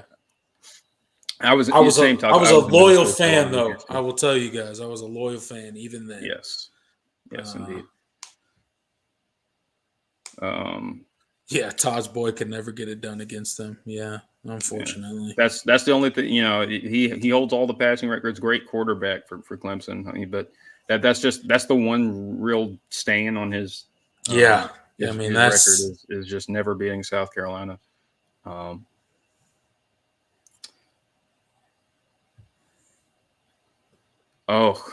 phone. Wow, we going back. Yikes. Against Florida State. Dang. We're going way back. That's rough. That's rough. Yeah. That's one of the great games in the rivalry. That was a tough loss in Death Valley that year. And we had we got him back the next year, so there's that. But still, that's definitely one of the toughest losses from the Is Danny this Ford era. is this true? Ukulele or yeah. Yeah, Shit, those are rushing numbers. dang. I didn't know Maffa was behind Uyunglele. Yeah, So well, I mean, Maffa hadn't really had a breakout game since until Leon saved him that game. Yeah, he did. yeah. Uh, Double stop better. Better stop being stubborn and not using the transfer portal because teams will catch up and choose the talent gap. and Um, close the talent. Yeah, or close the talent gap. Yeah. Yes and I no. agree in Uh, I agree in some aspects. yeah. So I think the transfer portal has a place. However, I I do not believe that the transfer portal will ever substitute for recruiting high school players. Absolutely, yeah, yeah. I don't think that'll ever happen. So yes, do I think Dabo needs to come around to the fact that maybe in certain years he needs to supplement his roster with some portal guys? Yes. We Do I definitely could think have used it last year. Yeah, do I think that it should become a main focus of our program? No. Right. No. Absolutely not.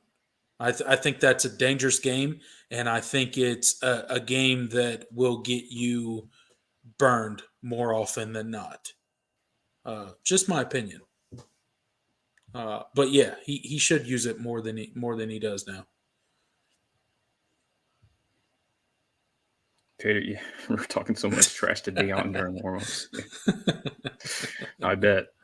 Man, Yeah, but yeah, for those sure. Florida State teams, those were some good games. I when Florida State joined the ACC, like I just, I wasn't alive during that time, but you have to feel like Clemson could have been more competitive against that Florida State dynasty if they hadn't had forced Danny Ford out. But Had that's a to be, whole thing. man. Had That to was be.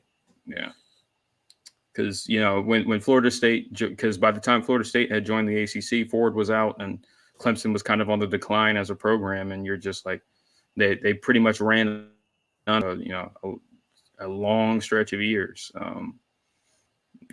So Mm, they were the clear dominant program, and you feel like Clemson was it could have at least been competitive if they had if it wasn't for losing forcing Danny Ford out and NCAA stuff.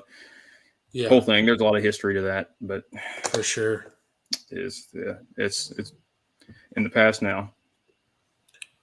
Edward, I live in the heart of Gamecock country, so those years were hard for me. Yeah, Oh yeah, yeah, for I sure. bet. Shipley on pace to be around the numbers of Travis Etienne in touchdown and yards. We'll see. Yeah. He's getting up there. He'll definitely have 1,000 yards by the end of which we haven't had an 1,000-yard rusher in a couple of years. He better have 1,000 yards by the end of this season. Yeah, he's got 3 games to do it. No, 4 games to do it. I like this comment from Taco Gaming. My favorite play to this day is the 4th and 16. Don't get me wrong, love the play that won the Natty, but the 4th and 16 play I feel like started it all for Clemson. Yeah, In a lot of ways, I agree. And there's a lot of different. There's a couple of different games that Clemson fans like to point to that are like, nah, man, that's the one that started it all. right. That 4th and 16 play is iconic.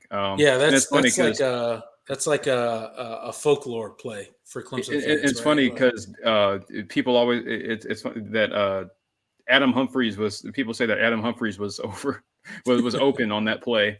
Yeah.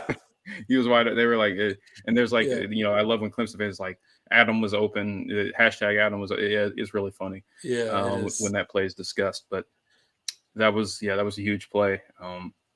You beat one of the SEC powers at the time, and right. obviously that was first year of that was the first year of Brent Venables, Oh, and here, you get that win. here we It's huge. go. The argument begins. Nah, that win against Auburn in 2011 was the game that kickstarted everything. That's See, a good this one, but this this it's is just where that this is Auburn where team was not what it was the year before. I think they went. I mean, they weren't a bad team. They went. I think they went 8-5 that year. But just like yeah. it was a good win. It was a huge win. Um, but just I think I guess in retrospect it wasn't as great. But it was definitely a huge win at the time. Yeah.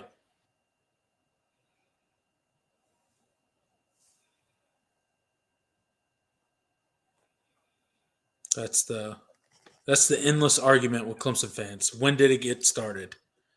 Um, it'll be an endless circle, and that's okay because there's several things that you could point to and legitimately have an argument for that would be the thing that got Clemson jump started into what we know them as now. So yeah, hey y'all, hit that like button because Edward told you so. Yes, appreciate it, Edward. Yeah, appreciate it, Edward. Thanks, man. I spent a lot of sad Saturdays in Death Valley Death Valley during the '90s. Yeah, during the '90s. Yeah, I yeah, I yeah, can't even imagine. Those were some lean years for sure. yeah, yeah. There's rough times, man. Rough times. Anyone remember Rodney No, I Williams? don't. No, I don't remember. That was like what 30 years ago. But yeah, no, I don't remember him. But I know the name Rodney Williams, former Clemson quarterback, won a Yeah, lot of games. Yeah, no, he's yeah. I know the name, but no, I don't remember. yeah, I wasn't coherent then. yeah. Uh, I was in the not year of even 2016, even Florida wasn't even State, alive. we won on a big play by Leggett, winning only by 3. Yeah, that was a huge Yeah, win. yeah, that 2016 was a Florida huge State. That win. was a great game. Yeah, great game. Um, D Hop over the middle. Hey, D Hop will always be a legend with Clemson. Yep. I remember Williams. Hey, Tater King. Good for you, man. Nuke. We all remember Nuke, I Yep. think. At least all of us here right now. Yeah. Maybe in the future they won't remember Nuke playing, but we'll remind them. Yeah. I went to my first Clemson game in 1976, so I definitely remember Rodney Williams. Yeah, hey, Yeah. but So, I hey, wasn't 76. That I was wasn't alive. yeah, well, of course, neither was I. 1970. That was that was kind of the beginning of Clemson kind of getting, that rise in the 80s. I think, Charlie Pell was the Yeah, coach then. And, you're heading into the Danny Ford era, that 81, that magical 81 national championship season. So that was good times to be a Clemson fan. Those late 70s and um, in the 80s. It's a good time. Good time. right. It would have been I can only imagine what it was like to just to have been alive at that time, and then also be alive for the Clemson's run now, and just kind of being able to Man, see dude. Clemson be reach the mountaintop at two separate times in your Yeah, lifetime. dominant into like completely separate eras Yeah, of the game, like when it's changed so much. And I don't know, man. That would be super cool yeah, that's to really see cool. something like that. That would be really cool. Um, that was in-game interview was legendary in 2011 Auburn win. Absolutely. Oh, you're in trouble.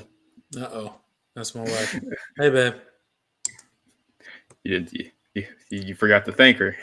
Yeah, I know. Sorry, babe. Thank you. Hopefully you hit the like button. Anyone here see the Notre Dame versus ACC episode Mark Rogers did a few days ago? Anyone have any input on that? I saw that he posted it. I didn't end up watching it. But I can pretty much imagine what he said. I didn't even know that happened. So Yeah. I guess you'll have to Well, fill me in. it's probably it's probably embarrassing because Notre Dame has they've had a really strong record, especially in the regular season against ACC teams, and I think other than Clemson, there hasn't really been another ACC team that's had much success consistently against Notre Dame since Yeah. they've been doing this whole you know partnership with the ACC, I guess. So let's talk a little bit about Notre Dame. Okay. I don't want to. No, I don't want to talk about Notre Dame. You don't want to talk about Notre Dame? All right. I don't want to. That's a whole rabbit hole. Yeah. Okay. We probably shouldn't get in that rabbit hole. Yeah. But without talking about Notre Dame, but talking about Notre Dame, what I will say is, what's the nicest way I can say this? Notre Dame can go fly kite in a windy day next to a cliff. Okay? How about that? That's the nicest way I can say it. And ACC leadership needs to get a grip. We'll leave it at that. Good times. Without getting into a rabbit hole, because Jordan just saved me from probably 30 minutes of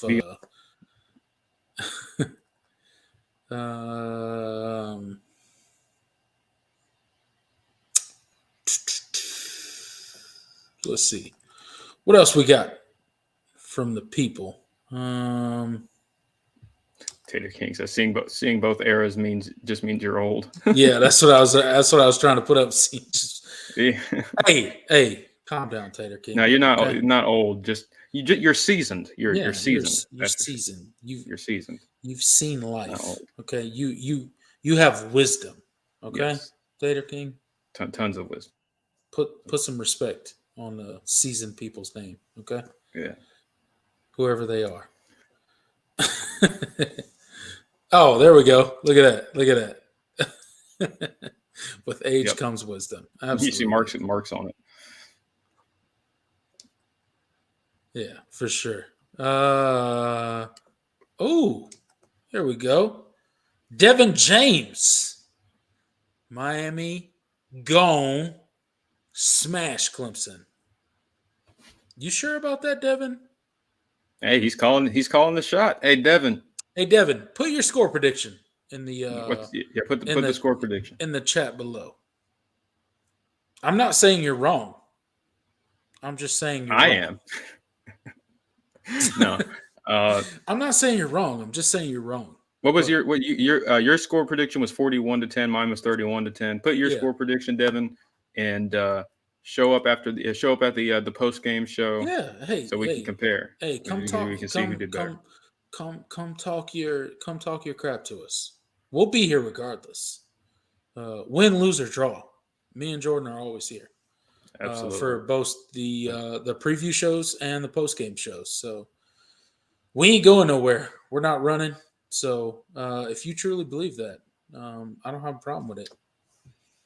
This is Notre true. Dame got embarrassed in their only title game appearance. Yeah, they got smacked by the real ACC champs. Anytime the one time Notre Dame tried to join a conference, they got absolutely smacked in the championship game.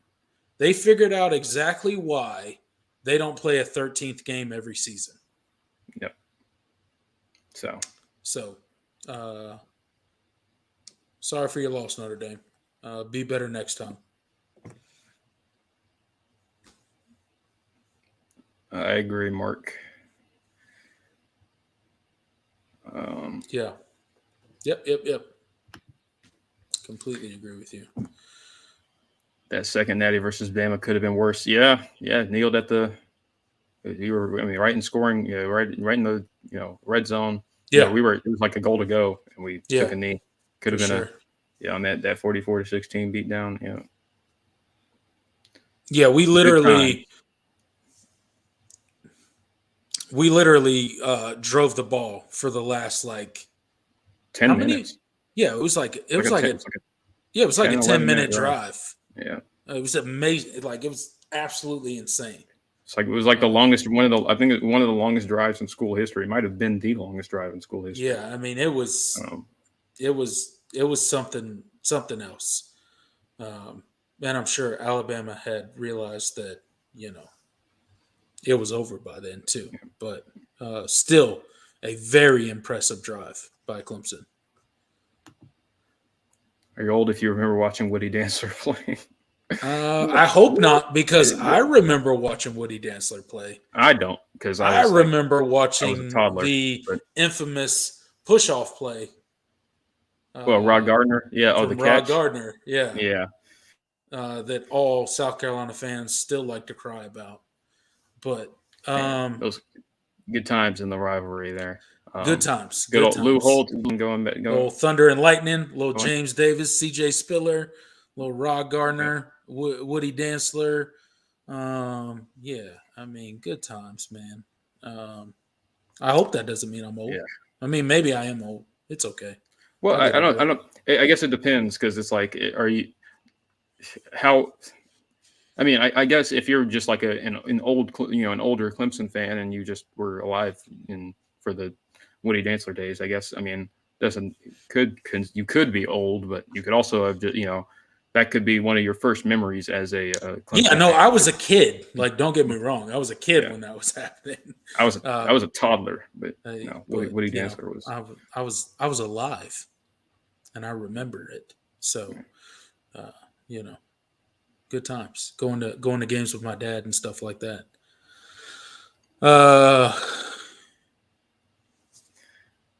We haven't gotten a score prediction from Devin. Yeah, where's Devin at with the score prediction? Come on, Devin. Don't be scared. It's okay. Look, if you don't show up, you don't show up. I just want to know what your score prediction is, because you said they would smash Clemson. So I just want to know what your score prediction is. He called a shot, but I'm curious. But I'm curious. He didn't shoot. Yeah. He called a shot but didn't shoot. Come on, Devin. Be better. Let's see. We beat the team that smashed y'all 2 weeks ago. I don't know who you're talking to, Hunter GoPro. He's talking. He's talking. I think he's talking to Devin. He's talking about Miami. Okay. He's talking about beat Florida State. Clemson beat Florida State. Yeah. Florida State beat them what, like 45-3? 45-3. Yeah. Jesus. God dang. Yeah. Massacre. Wow. How'd that happen? Jesus. That's not okay. I don't know what to say about that. Yeah. Okay. I like this comment. That Clemson defense better show up again like they did Saturday. Are you saying they won't? Well, he's right. They better. Yeah. They better. They better. Saying, they're gonna. I agree with you. They absolutely better show play up. with that same energy. I think you're playing against a worse offense. I hope that this comment rings true, and I hope that the fact that we got embarrassed by a Notre Dame team that we clearly should not have got embarrassed by woke this Clemson defense up. So I hope we see that Clemson defense for the rest of the season. ACC should have forced Notre Dame to join the ACC, or they don't play football during COVID year. Yeah, well, they missed the bus on that. So it is what it is. No use talking about it. Did Florida State refuse to play Clemson a few years ago? Yeah, they did. Yeah, yeah, they did. That's all. Yeah, that was a whole thing. Back in the old COVID days, when the world was ending. I was in school during Woody days. Hey, congratulations! Fun times to be Jonathan a Clemson. Benton. That was Woody good Dancer. times, man. That dude was electric, dude. He was absolutely electric. I just want you to know I am a Michigan fan first. but I want to learn more about the ACC and talk trash about the SEC. If you are good with this, I will definitely drop in from time to time. Hey, look, You're always welcome, man. SEC slander is always welcome here. Okay. Yeah. Don't you worry. We slander the SEC on a regular basis, sir. So, Mark Edwards, you drop in anytime you want to, sir. And you can drop all the SEC slander you want to. Because let's face it, they've gotten a little big for their britches. So, uh, it's always good to slap them down every now and then and let them know that, hey, guess what? You're not the only conference in football that plays good football. So, Yep. Nah, we ain't old, says Scott Moss. I agree. Yeah, no, you talk Nah, about we the ain't Woody. old. Yeah. Yeah. No, you're not old. Push off? No, sir. Called the catch. That's right. That's right. Wasn't a push off. Wasn't. It wasn't. It Not a was push not. off. It was not. I like it. I like it, Hunter GoPro. That's greatness. That makes me laugh so much. Thunder and Lightning was a great running back duo. Yep. Definitely one of the best in school history, man. Bro, Those, you they telling were me they were amazing to watch. game changers.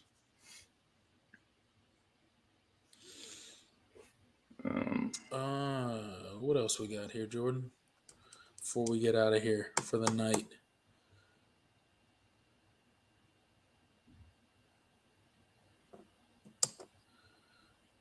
Scott Mall says every interview I've watched with them and with a Clemson defensive player, they said they don't ever want to feel the way they did the night we played Notre Dame. Good. They shouldn't want to. Yeah. I think you saw. I mean, I think you saw a lot of that. That was on embarrassing. Saturday, so. Yeah. Yep. To your point, I think that's exactly what you saw on Saturday was, them taking ownership of that, them showing that, this isn't who we were. This isn't who we are. We were embarrassed by this, and it's not going to happen again. Hopefully. Yeah. Hope they play with that fire the rest of the year. Because you're definitely going to need it in December. With today's playoff committees, Clemson is going to need to start blowing out teams when we get up and not let their foot off the gas. We need style points. Yeah. But that's been one of Clemson's problems this season is putting teams away, right? It's been a problem all season. I don't know if Clemson has a legitimate shot to make it to the playoffs. We'll see. If it comes down to a Clemson versus Tennessee type of thing, if they do put in Tennessee over a one-loss Clemson with a top 10 win against a North Carolina team in the ACC championship game,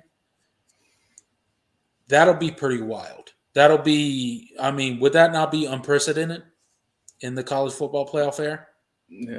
Yeah. I mean, I get it. It's SEC and ACC is garbage and Clemson never plays anybody. I get all that. But to put in a one-loss, non-division, non-conference champion over a one-loss division and conference champion would be interesting. Yeah, definitely would be. That would be interesting. Not that I'm saying Clemson deserves to be in the playoffs or they don't.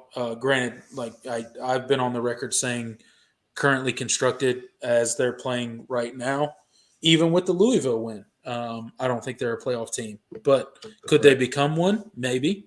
We'll see how the rest of the season goes. But I think they have to really turn a corner both mentally, physically, and from a play calling standpoint to really become that team.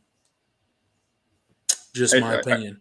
Edward, I appreciate you recapping the Titans game for me because that definitely I'm surprised we're actually, we scored 14 points. That's a miracle with Todd Downing as our offensive coordinator. Yeah. Because it would be nice to get this win. Our defense, the defense is disgusting. So they're the only reason the Titans are 6-3. So All right. 31-10. 41. and 41-10. I'm going to write down our score predictions.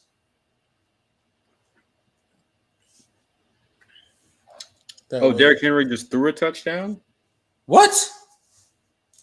Nice. Hey, Derrick Henry is too big to be a quarterback, okay? 21-9. Stop Say it ain't so. Stop it. Derrick Henry cannot be a quarterback, okay? He's too Green big. Bay was favored by 3 in this game. Yeah, well, Green Bay sucks this year. Say it ain't so. I love it.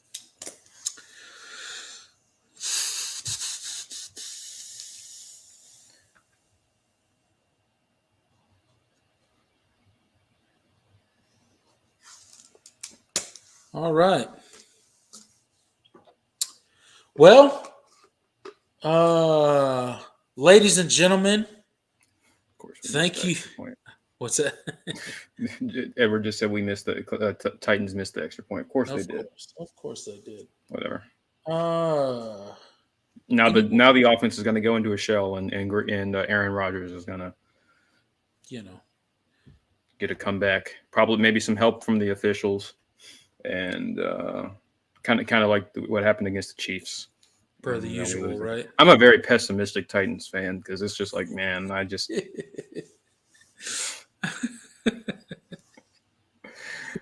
Oh, that's funny.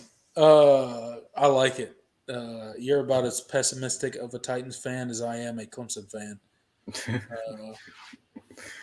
But with Clemson, I mean, it's like it's a little. The Titan, we just, man, it's a whole different thing. It's a whole different thing. But, and it's really impressive. We held with how many starters we have out on defense.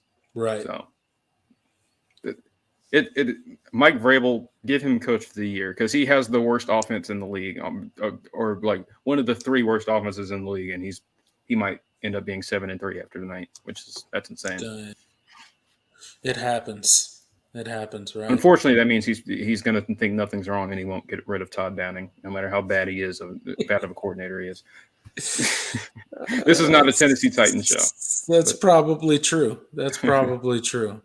I do keep up with the NFL as much as I can. Yeah. Not nearly as important to me as college football. Oh, me neither. Let's just be completely honest. No, I would the NFL's okay.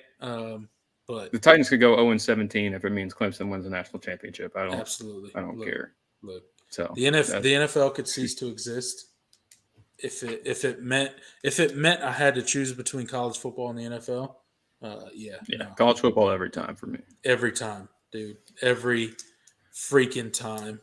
But with that said, Jordan, I think it's been a good show, man. Don't you? It's a really good show. It's been a great show. And shout out to all the people in the chat. We got John Smith. We got Edward. We got Mark R. Edwards. Let's see. We got Taco Gaming.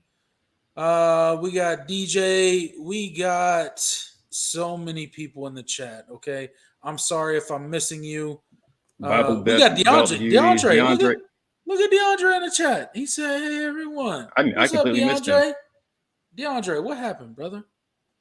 We got Scott Moss in the chat. We got all these people in the chat. Jordan, you can keep calling them out. Hunter Gofro. How could I forget our buddy Hunter Gofro? Actually shoot. Tony Cheek. Jonathan Benton. Jonathan Benton, yep. Devin James, the Miami. I assume he's a Miami fan. Left one comment, didn't want to give his score prediction, but thank you for joining in anyway. Shout out Miami fan for joining the chat and even saying anything. We appreciate it. Look, I respect it. I wish you would have made a score prediction, but I respect it regardless. Tater King, our seasoned Clemson fan, Jameis Scott. James Scott. He's another Florida State fan. We had two Florida State. Panama Jack is also a Florida State fan. Hey, shout out Florida State. Thanks for joining us, fellas. I'm We appreciate it. They're probably rooting hard for the Tigers. It's probably the only time they root for Clemson. But I would assume so. Yeah. I don't blame Yeah. them. That'd be the only time as well. Yeah. But look, the chat section. Thank you all for joining us. Oh no, James. No. He's not an FSU fan. No, James Scott. No, James Scott. You're a Miami fan. He's a Miami fan. Panama Jack. Correct me if I'm wrong, James. Jameis Scott. Who is your college football team? Let's solve the mystery now. I think he's Let's solve the mystery now. We'll wait.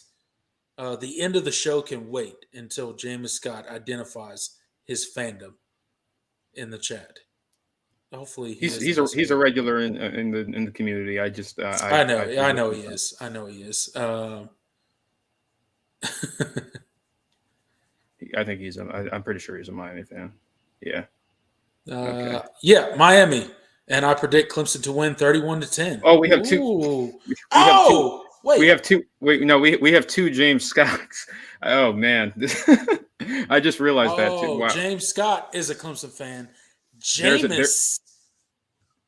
I don't know if it's James. I think it's just. I'm pretty sure. Is it pronounced Jameis? It's just spelled. It's just spelled different. But I think they're both James Scott. Oh, okay. All right. Maybe. So that's pretty funny. We got two. I'm gonna keep pronouncing them different, just because to keep them separate in my brain. So James Scott is a Clemson fan. Jameis Scott is a Miami fan. That's how I'm going to do it in my brain. Sorry. I don't think, as a Miami fan, I don't think he appreciates being called Jameis. I'm sorry. I'm sorry. Hopefully, Florida State can hook you up with some crab legs and those type of things. I'm just kidding. But 31-10, I like it. Yes, pronounced the same. Okay, so James Scott and James Scott. Sorry, I'll stop calling you James Scott. Okay, so James Scott and James Scott, Miami and Clemson. So James Scott, Miami fan, says 31-10. So he agrees with you, Jordan. Wow, the exact same. I'm a little offended by that, but the chat section needs to get their score predictions in. Bolt says 42-10. I'm assuming that's Clemson. Whew. I'll take it. We have not scored 40 in a long time. Or 42-17, he says.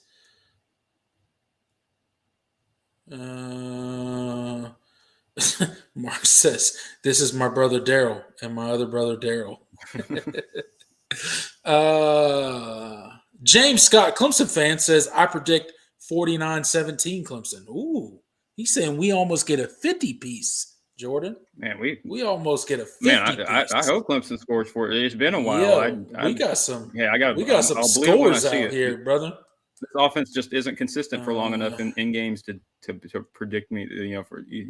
For me to predict them to score 40. But I hope they do. That would be a nice look. Edward says 48-10 Clemson. Hey, a lot of these people got Clemson scoring a lot of points this weekend. Miami is awful. We need a get right game for the offense. Dang. I thought that was the ACC championship game. I thought that was our offensive get right game. Yeah. That's what I keep telling Luke Walker, because their defense is trash. Yeah. I don't care how good their offense is. Their defense ain't getting any better. So Miami, James Scott says, I guess I could go to Gainesville and get some mac and cheese. Don't eat that mac and cheese, James.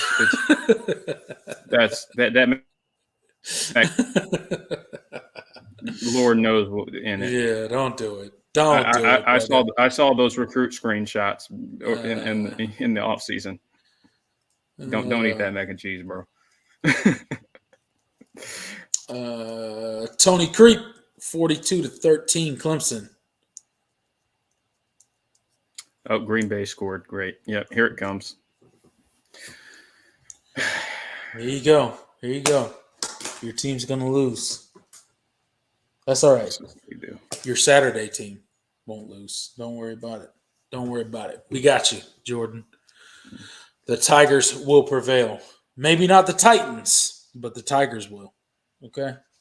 So again, guys, thank you for hanging out with us. We really appreciate it. It's been fun, guys.